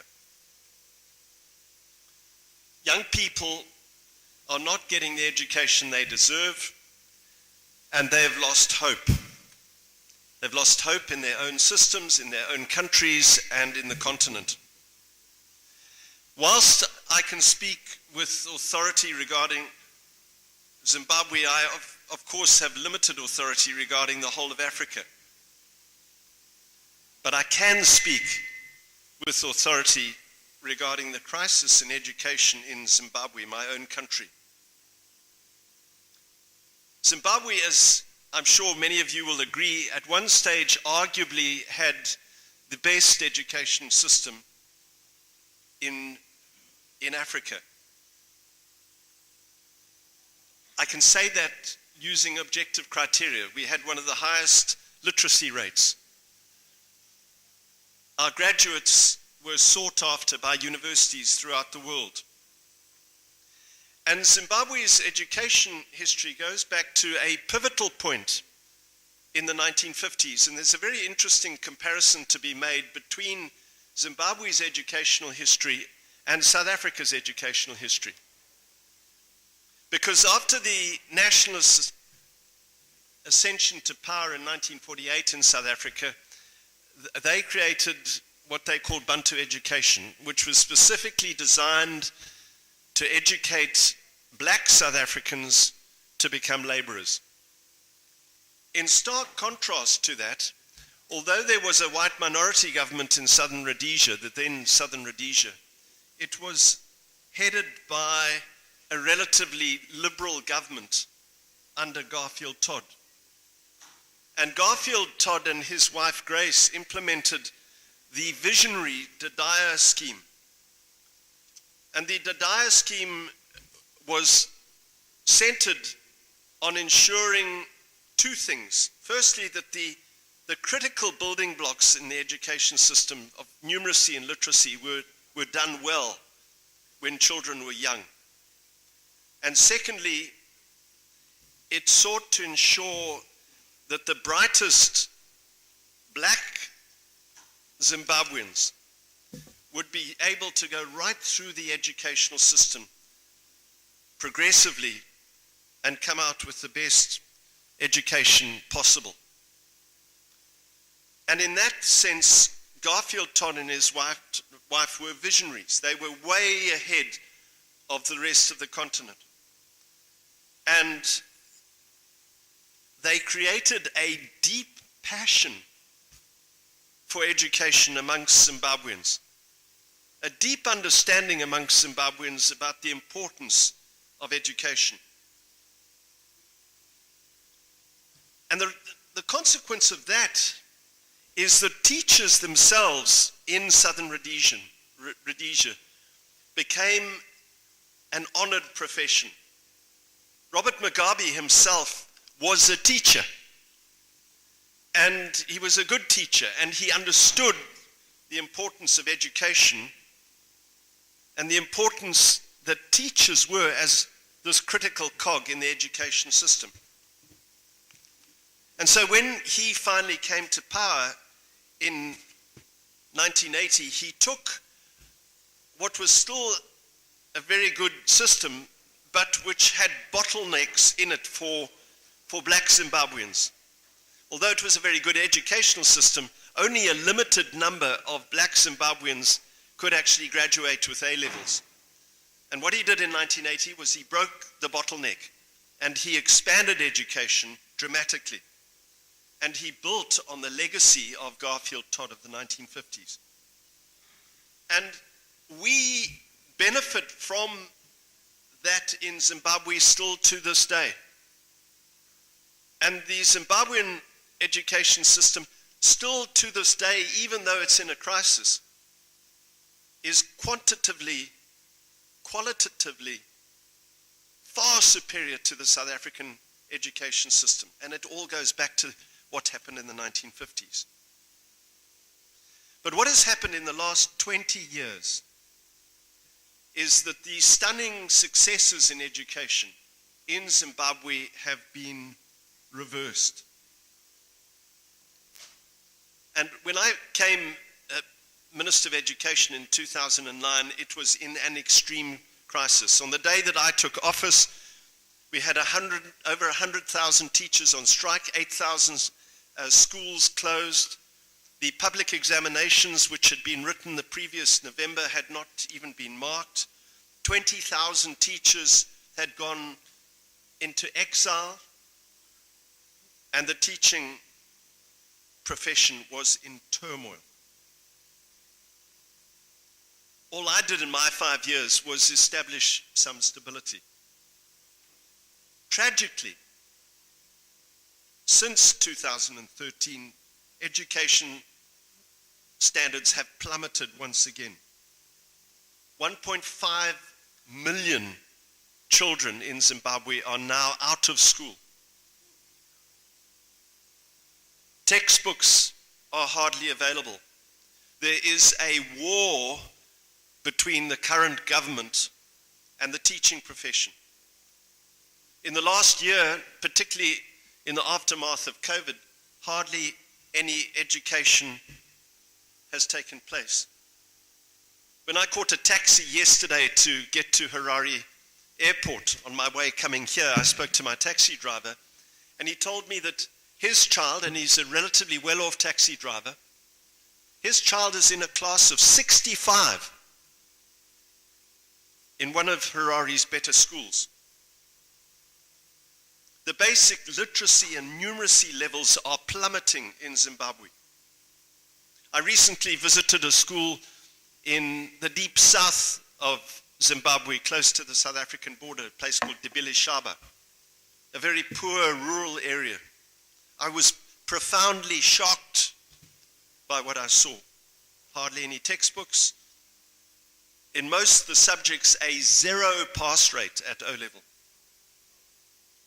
And so Zimbabwe faces its most grave educational crisis since the 1950s. And it seems to me that the same is the case in many African countries. Certainly in South Africa, the education system is in crisis, with falling standards, evidenced by the Minister of Education there authorizing a lowering of pass rates. And even revered universities like my own alma mater at the University of Cape Town are under threat. And I think that it is true that if we're being honest, right across Africa, massive challenges are presented in the education sector. Even competent governments are overwhelmed by Africa's young population. Education systems simply cannot keep up with population growth. We cannot train enough teachers. We cannot build enough schools quickly enough to keep up with the population growth. And it is in the context of that continental crisis, which we see so clearly demonstrated in Zimbabwe, which used to be the paragon of educational systems in Africa, that we need to ask the question, what can be done?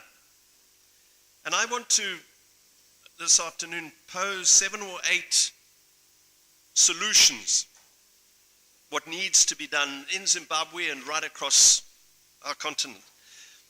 The first may seem to be obvious, but it has to be said. We need to make education our number 1 government budgetary priority.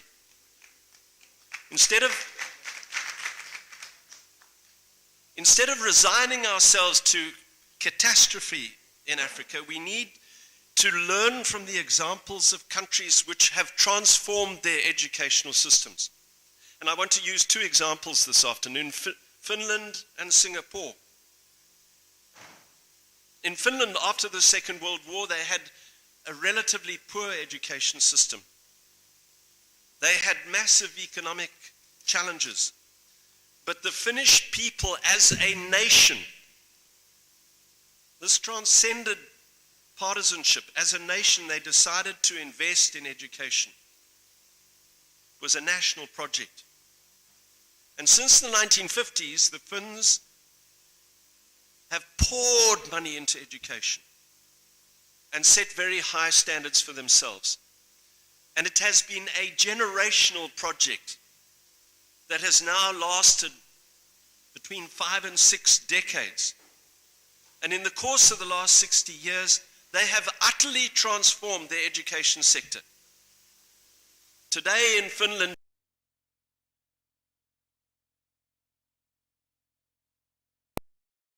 is among the top 10 in the world. And by boosting the education system, they've utterly transformed their economy. Singapore is the same. From a country which was a poor country in the 1960s, do you know that Singapore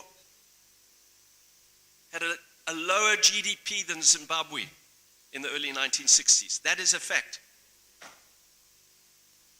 From that, they've become an economic powerhouse.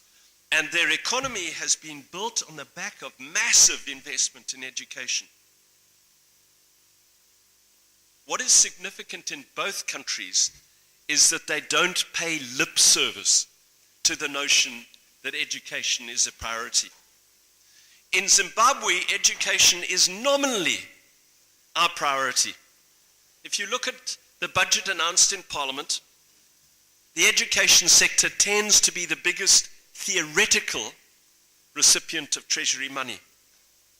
But my own experience as Minister is that in practice, this isn't so. The theoretical budget rarely is matched by the actual budget of monies transferred to the education sector. The reality is that the Ministry of Defense, the Office of the Cabinet, are the ministries that get the lion's share of education, of finance in real terms. And we need to focus on this. This is a prickly issue. But when it comes to budgetary priorities in countries, particularly in Africa, Africa is still spending far too much on defense spending. Africa still has far too many bloated cabinets, bloated bureaucracies that allow their leadership to have lifestyles that are way, way above the standards the vast majority of people in those countries enjoy. And in Zimbabwe, the reality is that in actual terms, we place a much higher priority on defense and cabinet perks than we do on education. And we have systematically in Zimbabwe reduced the amount of spending. And to sustain a decades-long investment in education, one has to take very difficult political decisions. One has to cut back on defense spending, cut back on the size of government generally. And this isn't just an African problem.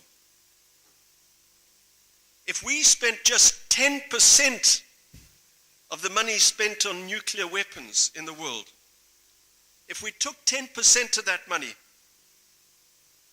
that has been spent in the last 50 years and spent that on the education sector in the third world, the world would be a much different, better, and safer place than it is today. And Europe particularly would not be facing the spectre of people trying to cross over the Mediterranean into Europe in the numbers they are now. So my first message for Africa is, we are not investing enough in education. We are, as Africans, paying lip service when we say that education is our number one priority. We need to make a radical change in our mindset, and this needs a national consensus. Cuts have to be made in other areas. Government budgets simply cannot sustain heavy investment in education and other sectors. And that requires difficult political decisions, and the tragedy is that in countries, particularly democracies where there's a chance of transfer of power, the hard decisions that need to be taken by presidents and cabinets to invest in education are rarely taken because there is an understanding that the fruit of those decisions will not be enjoyed during their tenure of office. And that is where we need to develop this national consensus and this understanding that this is going to be a generational project. I end with this question. Why, for goodness sake, does Africa need fancy fighter jets and submarines in some countries when we can't even buy textbooks for our children? Secondly, the teaching profession needs to become a revered profession again. As I mentioned before, in the 1950s, the one great thing that Garfield Todd did was he, in Zimbabwe, made sure that teaching was a revered profession. That has all changed. Teaching in Zimbabwe is now the lowest of the professions. People who can't achieve anywhere else in society take up teaching as a backstop. Soldiers in Zimbabwe have better working and living conditions than teachers. Teachers in Zimbabwe now earn less than $100 per month. They live in squalid conditions. They have little resources. I spoke about the school I visited recently in Dibilishaba, and I was staggered by the conditions the teachers were living in. But let me digress for a second to tell you a wonderful story about them. These teachers earning $100 a month have banded together to get themselves a few solar dishes, some batteries, and a satellite dish so that they can get access to Wi-Fi. Government didn't provide them with that. Those teachers themselves did that. But contrast those conditions of teachers with the conditions of teachers in Finland and Singapore. I told you about Finland. You have to have a master's degree in Finland to teach grade 1. They are honored and well off. In Singapore, if you want to get into university to do an education degree, you have to have the top A-level marks. The Singapore government treats the teaching profession in the same way we treat engineers and doctors, and dare I say it, lawyers. We need to change our mindset as Africans. We need our best brains to be teaching our children. For all of us, I find it so ironic. We all love our children with a passion, and yet we are prepared to put our children into the hands of people with second-rate intelligence and motivation. If we truly love our children, and by children, I mean all our nation's children, then as governments we will ensure that we attract the best brains, not just dispirited, crushed individuals who are looking for a way out. We need motivated, enthusiastic teachers, and that's number 2. Number 3, we need to identify and nurture our best talent. What I'm about to say is controversial. When I was minister, I put forward these ideas. I'm so delighted this is the Friedrich Naumann Foundation today, because when I put these ideas to UNICEF and to the international community generally, I was fobbed off and I was criticized. Only the German government, I have to say this, were prepared to put their money into this idea. What is the idea? The tragedy of Africa, as we think about the crisis in the education system, is that in many countries we don't know where to start. We have this burgeoning population. We have schools battling. We can't build enough schools. We can't train teachers enough. So where do we start? And my belief in Zimbabwe was that we had to start with the most talented, disadvantaged children. And I put forward an idea of academies in Zimbabwe. That in every province of Zimbabwe, and ironically we would go back to the old white schools, the old white government schools that are no longer teaching white children, they're teaching black children, but teaching them to a very poor standard. But they have wonderful facilities that the old white minority government built in their discriminatory practices of Rhodesia. And my idea was to identify 2 schools initially in every province, high schools. And then at primary school level, to do a program with all headmasters, headmistresses, right across the country. And their mandate was to identify the most talented children who fell under 3 A's, either academic talent, athletic talent, or artistic talent. We were going to revamp these schools, bring our finest teachers into those schools, government teachers that is, and then deliberately have a policy to move in to those schools our talented, disadvantaged children. Why do this? You have to start somewhere. And the great tragedy in Africa is that there are millions of highly talented kids out there today who are getting no education. And those talents are being lost to their nations. You have these bright kids who are sitting in squalor, who aren't identified, and even if they are identified, there's no mechanism to channel them into good schools. The private schools are too expensive for them. So my idea was to channel government money, a disproportionate amount of money, and to that extent it could be viewed as elitist, but it's not elitist because it's focused on the poorest children. And then to have a program to systematically increase the number of academies so that over 10, 20, 30, 40 years, ultimately all government schools in Zimbabwe will meet the standard of those academies. But in the interim, our nation doesn't lose those talents, those people who are going to inspire the rest of the nation, who are going to create jobs, who are going to lead us on the sporting field to the highest goals possible, who are going to demonstrate the artistic glory in Africa. But we need to take, in my view, that decision. Sadly, since I left office, the program's been dropped.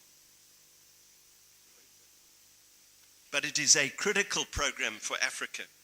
If we are not going to be swamped by the depression of the magnitude of the task which confronts us. The fourth issue we need to tackle is that of teaching materials and the internet. And this is where we need to think collectively as Africans in the production of basic textbooks that can be used right across, certainly English and perhaps Francophone Africa. We need to recognize that the most important years of education are the first decade of a child's life, not so much secondary education. And we need to pour resources into ensuring that all children have access to the education materials required for those fundamental numeracy and literacy skills. Tied into that is the internet, particularly the use of the internet in rural areas. And there are two game changers. One was there that I tried to implement, another has come recently. The first game changer, which I tried to implement, was the concept of school in a box. I worked very closely with Apple to develop the notion of iPads that were given to teachers with solar panels, with access to the internet. So that if teachers want to teach, for example, chemistry or biology in the most remote rural schools without access to the internet, they are able to download and to teach chemistry with a projector on a screen. And we work very closely with Apple to develop that.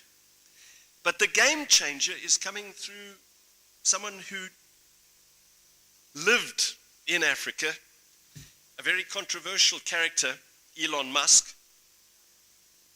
But his program of Starlink is potentially a complete game changer for Africa. Starlink's high-speed, low-latency broadband can be a complete game changer. I'm not promoting Starlink today. I have no brief, no mandate. But I'm just saying that as African governments, it can be the game changer, particularly for rural schools where it is almost impossible to get the internet delivered to rural schools. My fifth point deals with something I believe the previous speaker spoke about. Unfortunately, I don't understand Swahili, so I was relying on what was told to me. But it's the content of what we teach our children. In Zimbabwe in 1999, there was a commission that looked into our curriculum called the Nzaramasanga Commission. And its primary finding was that Zimbabwe focused far too much on academic education and didn't focus sufficiently on vocational education. And once again, I come back to the example of Finland. Finland has achieved this amazing balance between academic and vocational education. And if you are good with your hands in Finland, perhaps not good with a pen, you can get an education being a carpenter or someone like that to a level, to a skill level, which is the equivalent of someone who can write a fantastic essay or deliver a great legal argument.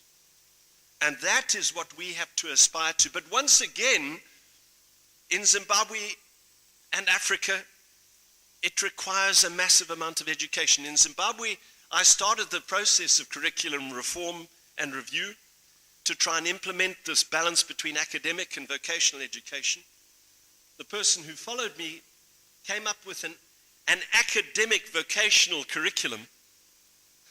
By that I mean, in theory, it was going to start teaching practical skills to kids, but in practice it didn't. Because of course, if you're going to teach carpentry or metalwork, you have to have the lathes and the wood and the teachers who are trained themselves in carpentry. And that takes a massive investment. But if we are going to transform the African education sector, we need to focus on this to achieve this balance between academic and vocational education. The sixth point, I'm almost finished, relates to consultation. Far too many African governments, and this is particularly so in Zimbabwe, develop policies from the top down. I had the strange benefit of coming into the Ministry of Education as a lawyer. And as I said to my own staff, what I knew about the education sector was positively dangerous. And one of the first meetings I had with my civil servants was to say that to them. And to say that I couldn't develop policies unless I learned from them. Unless we consulted. And I said that it needed to go further than that. I brought in the leaders from the trade unions. I brought in our best educationalists into a National Education Advisory Board. And before I implemented any policy, I made sure that there was a broad consensus prior to implementing that policy. In other words, consultation is critical if we are going to transform the education sector throughout Africa. The sixth point relates to something tackled this morning, that of the girl child. If we don't focus resources on the girl child, and we need to pour a lot more resources into their education, we will not achieve this generational desire to transform the education sector. We will not create this understanding amongst families of the importance of education. When we deprive mothers of an education, we deprive their children of having a motivator to explain to them how important education is for their life. And so the girl child is critically important if we are going to teach the value of education to children and ensure that the next generation does the same. Finally, we need autonomy in the education sector. Obviously, governments have to be involved. You need governments to develop the curriculum. You need governments to channel resources and to achieve the economies of scale in the procurement of educational materials, in the development of assessment schemes and examination systems. But there is a lot more autonomy which can be granted right down to the school level. Let me come back to the example of the 1950s. One of the critical reasons why there is a difference in attitude towards education between Zimbabwe and South Africa is that the Todd government in the 1950s deliberately engaged parents and involved them in the education of their children. Whereas the South African apartheid regime shunned parents. Parents could not get involved in the education of their children. And that has developed over these decades a totally different mindset. I'm generalizing now. There are obviously exceptions. But in Zimbabwe, education is revered still by parents. Parents understand the importance of education because they were involved as far back as the 1950s. And that's what I mean by autonomy. We have to realize that the best schools are those where headmasters work closely with parents and local communities, where you encourage parents and local communities to get involved in developing their schools. That is where you get quality education. Ladies and gentlemen, I could go on, but I must end. We have massive challenges facing us. This is the game changer for Africa. No matter what economic programs we have, no matter what resources we have in Africa, if we do not tackle the education crisis, our economic goals and objectives will not be met. We need to think again.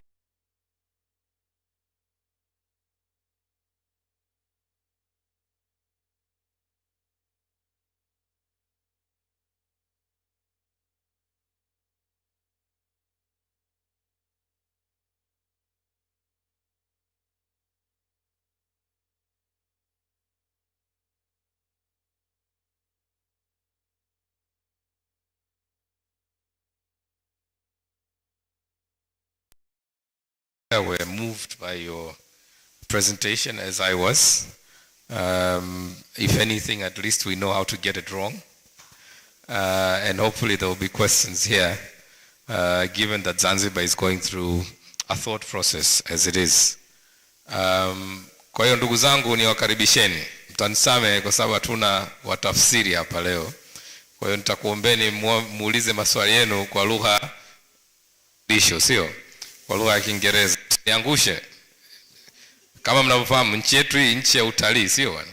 Kwa hiyo lugha hizi za wageni na sisi tunazifahamu bwana. Sasa hii ndio fursa yetu ya kujimwamba fai ndugu zangu. Sije tukaondoka hapa na jina baya kwamba nilikwenda pale nikazungumza kizungu, nimetoka pale watu wote kapa. Utaniangusha sana ndugu zangu. Lakini nashukuru kwamba walau katika kujimwamba fai nishaona mikono mitatu hapa.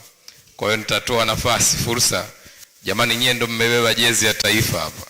Kwa hiyo hata mnapouliza maswali walau naamini kwamba mtatuwakilisha vizuri, maana timu yetu ya kina dada ile ishatuangusha hivyo.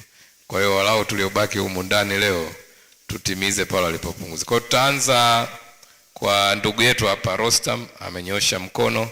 Tutafuata hapa katikati, nimemwona Mwanaisha, na kule nyuma naona vijana wawili. Tutachukua maswali 5, kwa hiyo itabaki nafasi moja tu nyingine ya ziada. Tuanze na ndugu yetu Rostam pale. Thank you very much. Let me first say that the presentation by my friend from Zimbabwe was excellent. I enjoyed it thoroughly. You could see that we have an educationist here amongst us. Thank you very much for the insight. It's not a question really. It's more of an observation. Since you are the Minister for Education for Zimbabwe, would you say that the collapse of the economy in Zimbabwe has a direct correlation with the collapse of the education in the country? I say that because when Tanzania decided to go socialist in the 60s and the economy started wavering, we saw a direct correlation between the collapse of the economy and the collapse of the education system. I just wanted your thoughts on that as somebody who has actually lived through it, to confirm this correlation and see if it is relevant. Thank you very much.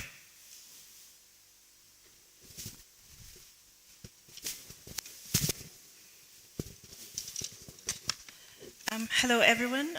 Thank you, Mr. David, for the very brilliant presentation.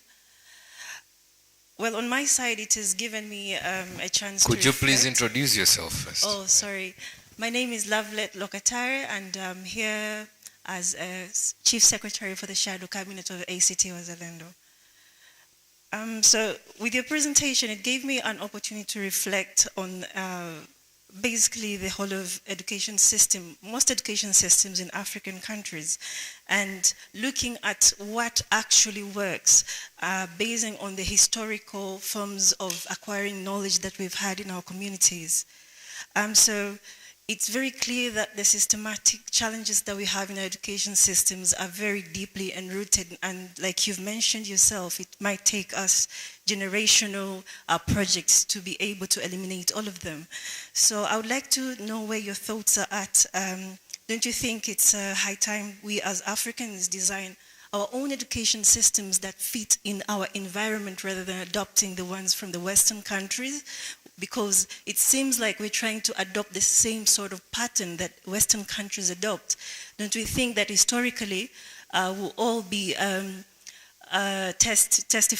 all be able to testify that our grandparents used to gain knowledge under trees from ancestors? Isn't it high time that we also consider our historical ways of acquiring knowledge probably it will be a way that we can keep up pace with the very ever-changing pace of the world. But also, I thought I would like to also hear your thoughts if we can also re-evaluate the role of households and family systems as a way where our children can acquire knowledge and how we can formalize this way of informal, this way of acquiring knowledge.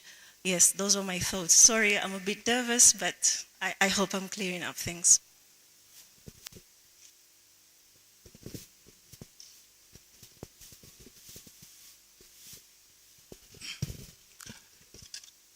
Yeah, thank you very much, everyone. Hello, David. My name is George Akilimali. I'm the co-founder and group CEO of a company called Smart Co Enterprise Limited. We are an education technology company, so I was really curious about your presentation. And of course, you touched a lot of areas which I think are very important to us. So my biggest question is, do you still believe that Zimbabwe education system is still one of the best education system in Africa? And if you still believe so, what can be done to make sure that other African countries who will reach the same point where the Zimbabwe was should be doing to avoid that, to reach the point of the downfall which Zimbabwe has been happening for the past few years? So that's my question. Thank you.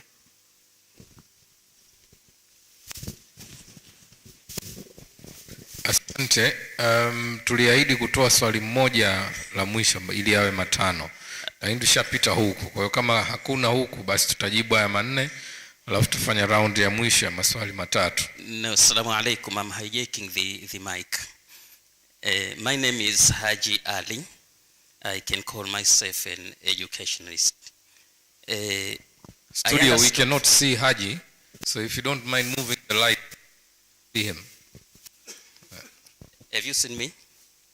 My name is Haji Ali. I was, very interested in the topics, and the presenter made justice to what he was presenting. I have two questions, very simple one, I believe. One is, according to the presenter, the teachers in Zimbabwe are among the least paid, and they are even paid less than soldiers. And the trend, I believe, is common to most other countries, Zanzibar, I think, inclusive. Soldiers are perhaps paid much more. My question is, what does the presenter think could be the reasons behind these trends, which is very much common? And the second question is, in Zanzibar, there are some peoples who perhaps do not approve as to the system that are provided in education. And in some other countries, peoples are, anti-liberals as far as education provision is concerned. What could be the way out if a parent is in opposition to the system of education that is or could be presented by an authority, an educational authority? Thank you.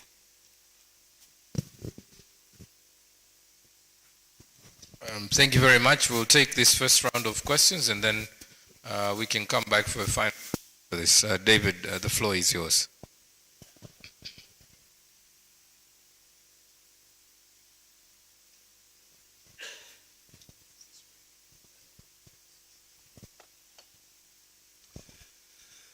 Thank you. The first question, whether there's a direct correlation between the collapse of the education sector and the economy. I believe that the evidence is very clear that there is, and Zimbabwe is a very good example of that.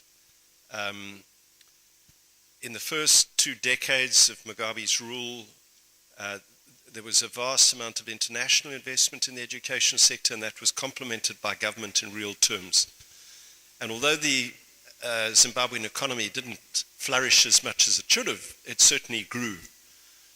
The moment government started disinvesting and allocating in real terms greatly reduced amounts, at the same time we saw the economy start to collapse. There were obviously other factors, But I think it's better to look at that question in reverse and to look, as I mentioned in my talk, that a country like Singapore that had a tiny GDP in the 1960s, in the 1960s, one of the key initial policies of the government in Singapore was to invest in education at a moment when they didn't have huge resources.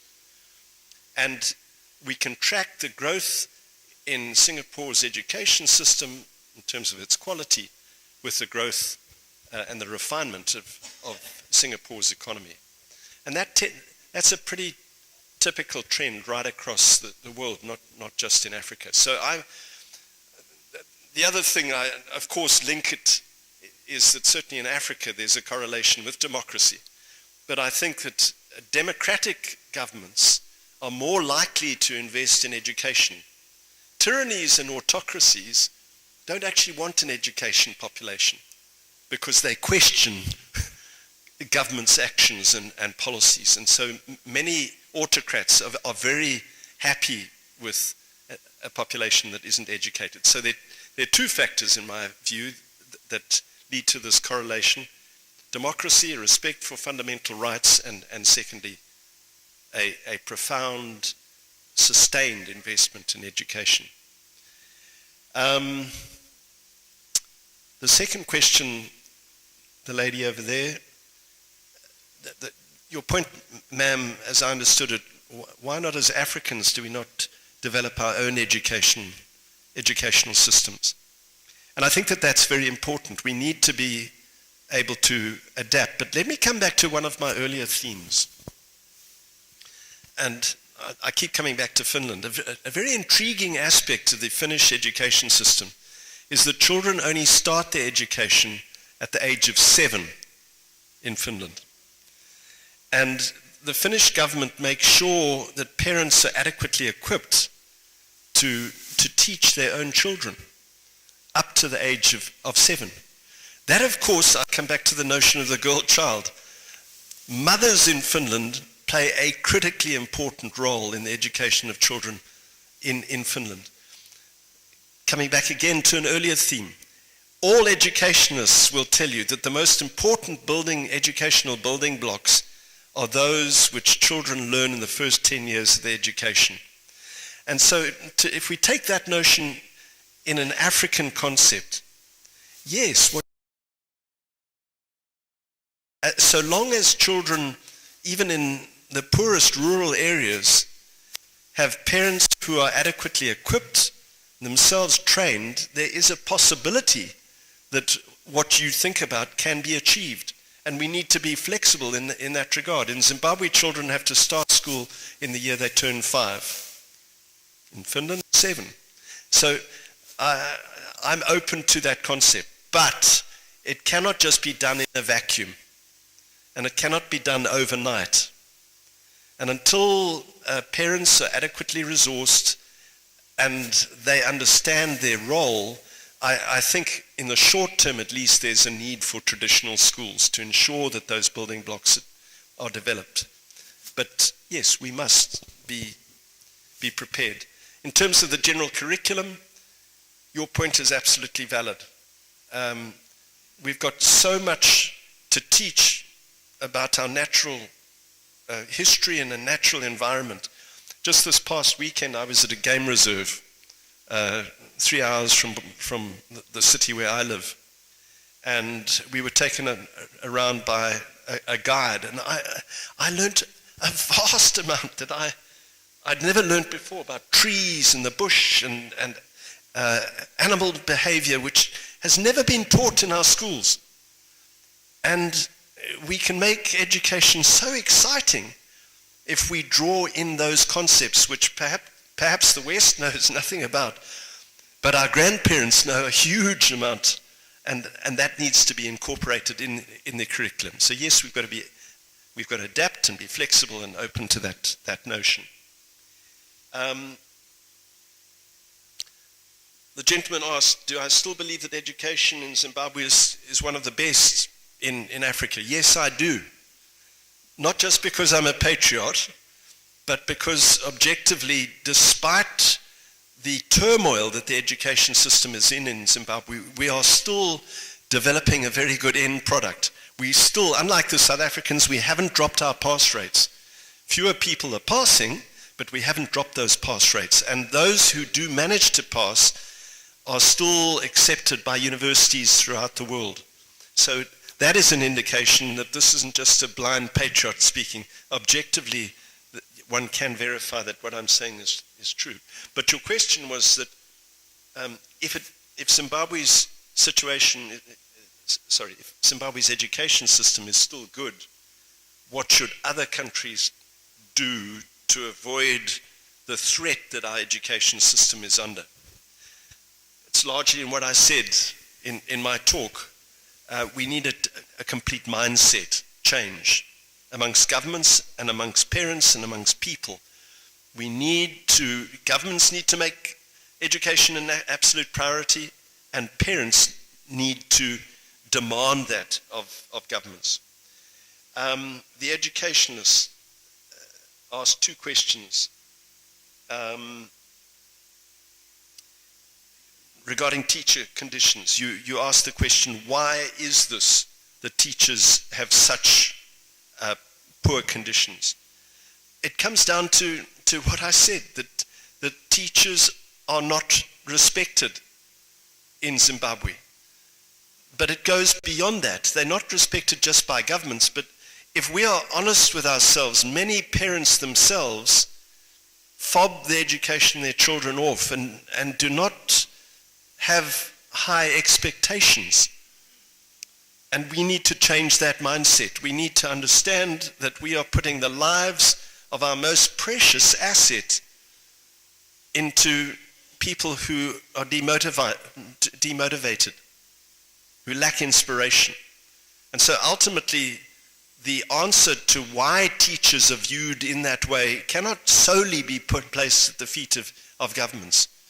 We all, as parents throughout Africa, need to have some introspection. The second point and final question was, what if a parent is in opposition to a government system? Well, I've got mixed feelings about that, because I'm a lawyer by profession, and I believe Zimbabwe's constitution, which has a clause that says that parents are entitled to teach their children in accordance with their own belief systems and faith in particular. And that is a very important constitutional right, which must be respected. However, there must be limits to that in the best interests of children. So long as a government's education system is objectively shown to be in the best interests of children, parents should try to work within that as possible. But of course, if there are deficiencies, then they must do everything in their power to remedy that, to ensure that their children don't have that deficiency. Okay.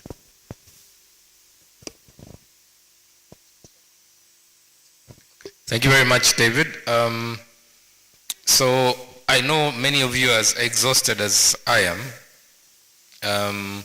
I would like to close as soon as possible. I see an educationist who has given up on this conversation here today. But Kitila, will come back to you.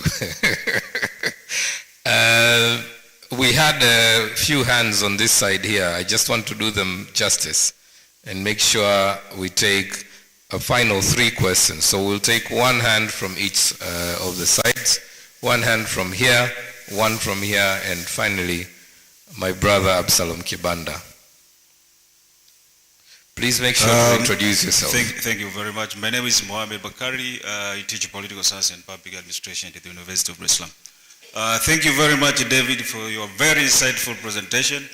I would like to understand if there is any relationship between quality of education in Zimbabwe and the achievement that Zimbabwe has been able to achieve in terms of agricultural productivity, livestock development, and the pharmaceutical industry.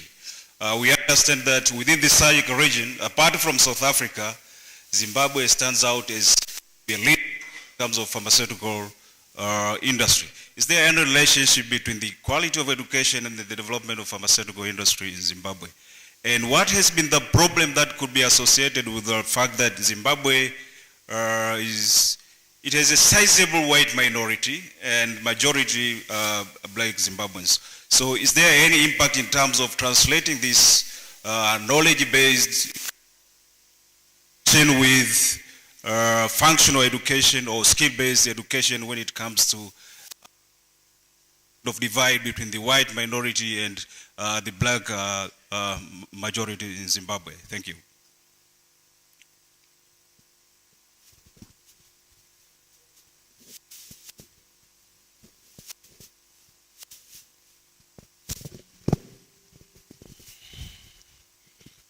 Hello, Mr. David. My name is Mohammed. I'm just a concerned individual, and actually I don't have a question. It's just, I would say, I'd put as a suggestion.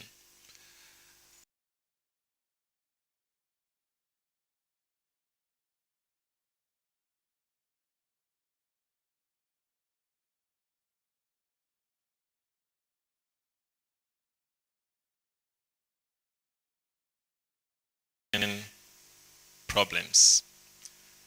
It's no-brainer.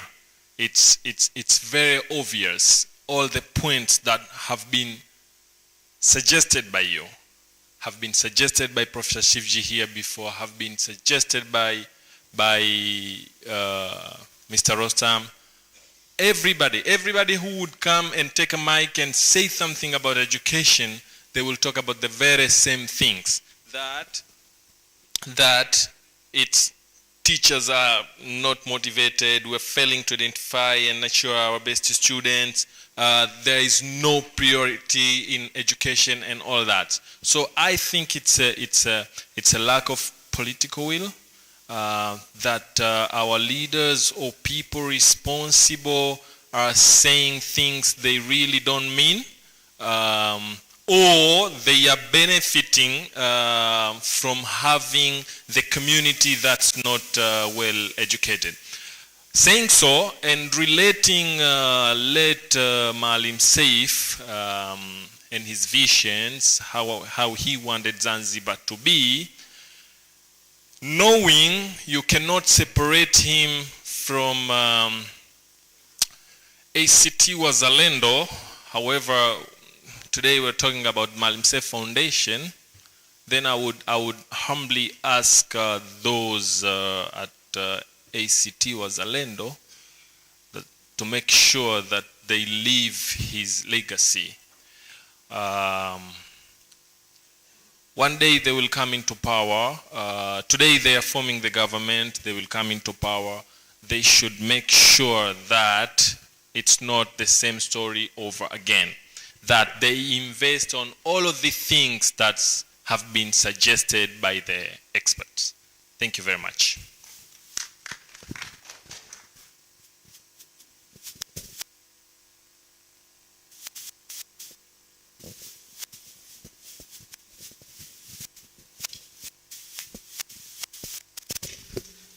Thank you so much, Mr. David. I must share the views by other members of the floor here that your presentation was insightful, but you went further to mention two countries as exemplary cases, Finland and Singapore. But from what I know, in Finland, they had gone an extra mile to abolish examinations from primary to secondary level. Do you think that system, of which seems to be awkward to us here, or to many other educationists who believe on education, on examinations, is the case maybe for it being an exemplary case and maybe a case for all the achievement you've mentioned?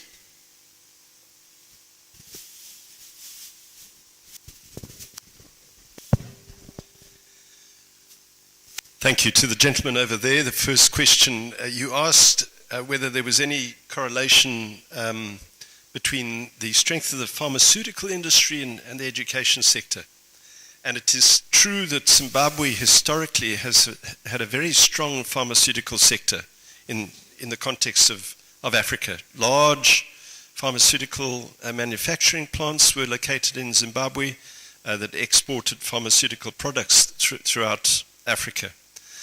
And I think that the development of the pharmaceutical companies in particularly the 70s and the 80s in Zimbabwe was directly related to the strength of our education system. We developed the scientists and the professionals necessary to sustain that industry, so there was a direct link. What has happened now, though, is that the pharmaceutical industry is under threat, because we've had a terrible brain drain in Zimbabwe. We've lost our people. We're not getting the same quality of people coming through our education system. And so I think that in itself illustrates the close correlation, not just with the pharmaceutical industry, if I heard you correctly, but with, for example, Zimbabwe used to build its own locomotives, railway locomotives. When Zimbabwe implemented an electrical rail system between Gweru and Harare, we built our own railway engines in Zimbabwe. That railway line has totally collapsed in the last 25 years. And Zimbabwe now is far less able to build even railway carriages, never mind locomotives, than it was 30 years ago. And it's tied to the collapse of our education system. The second aspect of your question concerned the white minority. And obviously, whites under Smith, under the Rhodesian era, didn't have to focus too much on education, because the white government poured money into white education to the detriment of the majority black population. And they built superb government schools for whites that matched any schools, any public schools, for example, in Britain, the government white schools. Very interesting thing happened after independence. Obviously, there was the balancing out of races within those government schools. They were closed prior to independence to black children. After independence, they were opened up. And of course, you got a lot more black children. And unfortunately, because of the attitudes of many whites, they weren't happy to have their children in classes where there was a black majority. That's just a sad reality. But it's interesting to see how whites responded to that. And they responded, in one sense, in a very negative way, by pulling their children out. But they also responded in what has actually been hugely beneficial to the country in the long term, in that they built their own schools. And we saw a plethora of private schools in the early 1980s, primarily built by white, not for white children alone. And in fact, virtually all those schools now have a black majority of teachers and of students. And they are some of our strongest schools in the country. And we've got what are called trust schools in Zimbabwe. And the point I'm trying to enforce is not so much the racial issue, which is unfortunate.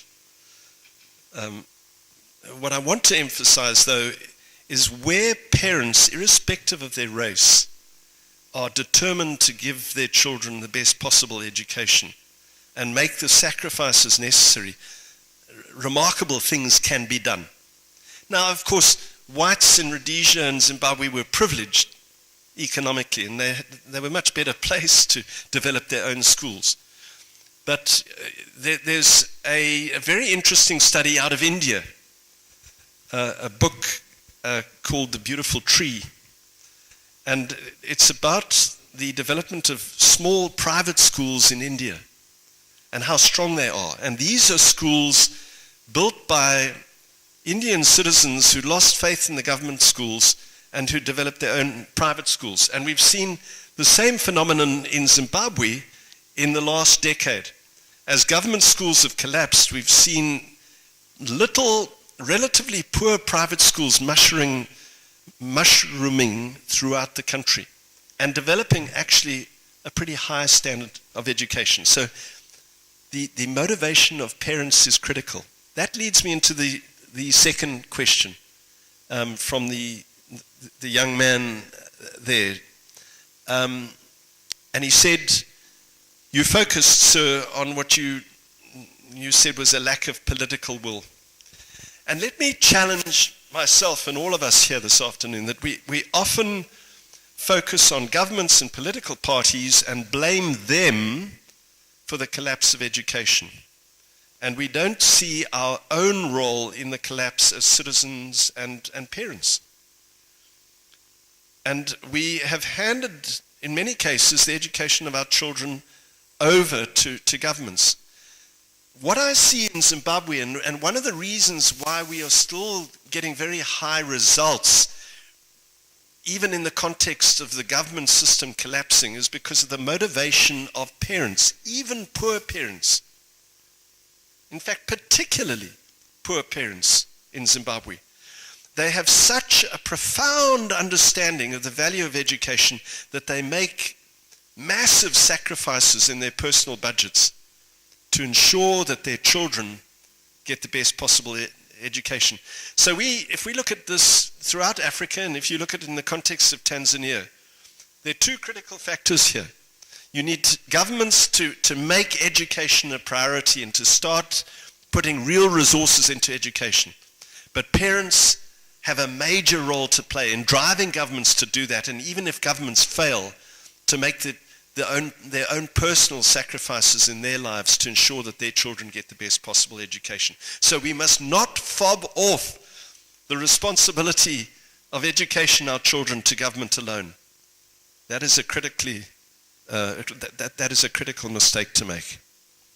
Let me end with the gentleman who spoke about Finland abolishing education. Abolishing education. Freudian slip. Abolishing examinations. Do I think that such a system will work in an African concept? One of the strengths of let me come back to Zimbabwe to answer that. One of the strengths of the old Zimbabwean education system is that it had a very high level of discipline in schools. But related to that was an education that focused on rote learning.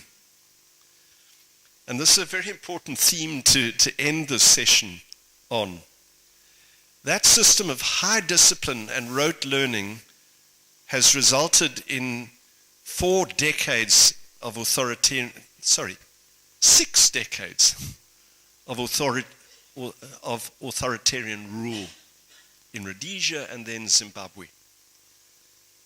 What we need in the Zimbabwean education system is not just a balancing between academic and vocational education, but also a balancing between high levels of discipline and rote learning on the one hand, and a system that challenges children to have an inquiring mind and to test things around them. And the danger of the strict examination system is that it tends to work hand in glove with a rote system of education.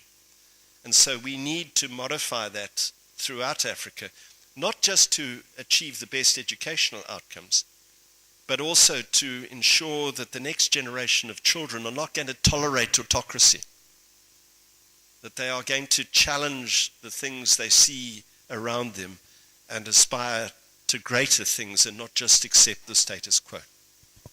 Asante sana. Thank you very much, David. I would like to invite the floor to join me in thanking you for a very moving presentation, a very honest one also, which I think was useful in bringing us and shaping us into tomorrow's conversation, where we dive into more and more into the context of Zanzibar. And I think you deserve a round of applause for that. Since this is our last session, I wish to also thank all the participants for your very energetic participation. Despite it being a graveyard shift, I can report with confidence that I did not see too many people picking up the slices. So this is a good sign that it was indeed an engaging conversation. Tomorrow we come back here at just before 9. We're supposed to be sat just before 9. And tomorrow's conversation, as I mentioned earlier, will focus on the Zanzibar context. We'll start by actually with a reflection on the life of Maalim Seif Sharif Hamad. His only biographer is here with us today, and he will share part of that story. But along with that, we'll have discussants, folks who've actually lived with Maalim and know him quite close and personal, basically to complement the presentation that we made by Maalim's biographer. Interestingly, tomorrow we'll also talk with some of those currently involved with education reforms in Zanzibar to share some leaf about what's actually going on, and based on their own assessment, what needs to change in Zanzibar if Zanzibar is to attain the kind of education that Maalim himself had stated wishes to see. And then, of course, one very interesting part of tomorrow's program is a lifelong debate in Tanzania about the medium of instruction. I don't know whether obviously you could have had that conversation in Zimbabwe because you're multilingual.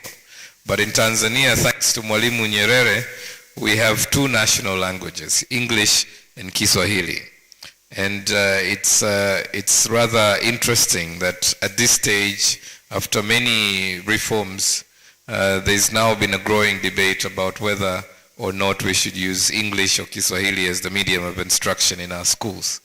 I don't know what that has to do with building innovation, but we'll find out tomorrow during this interesting debate what direction we take as a nation. I doubt we'll come out with answers, but I hope we at least attempt to ask the right questions.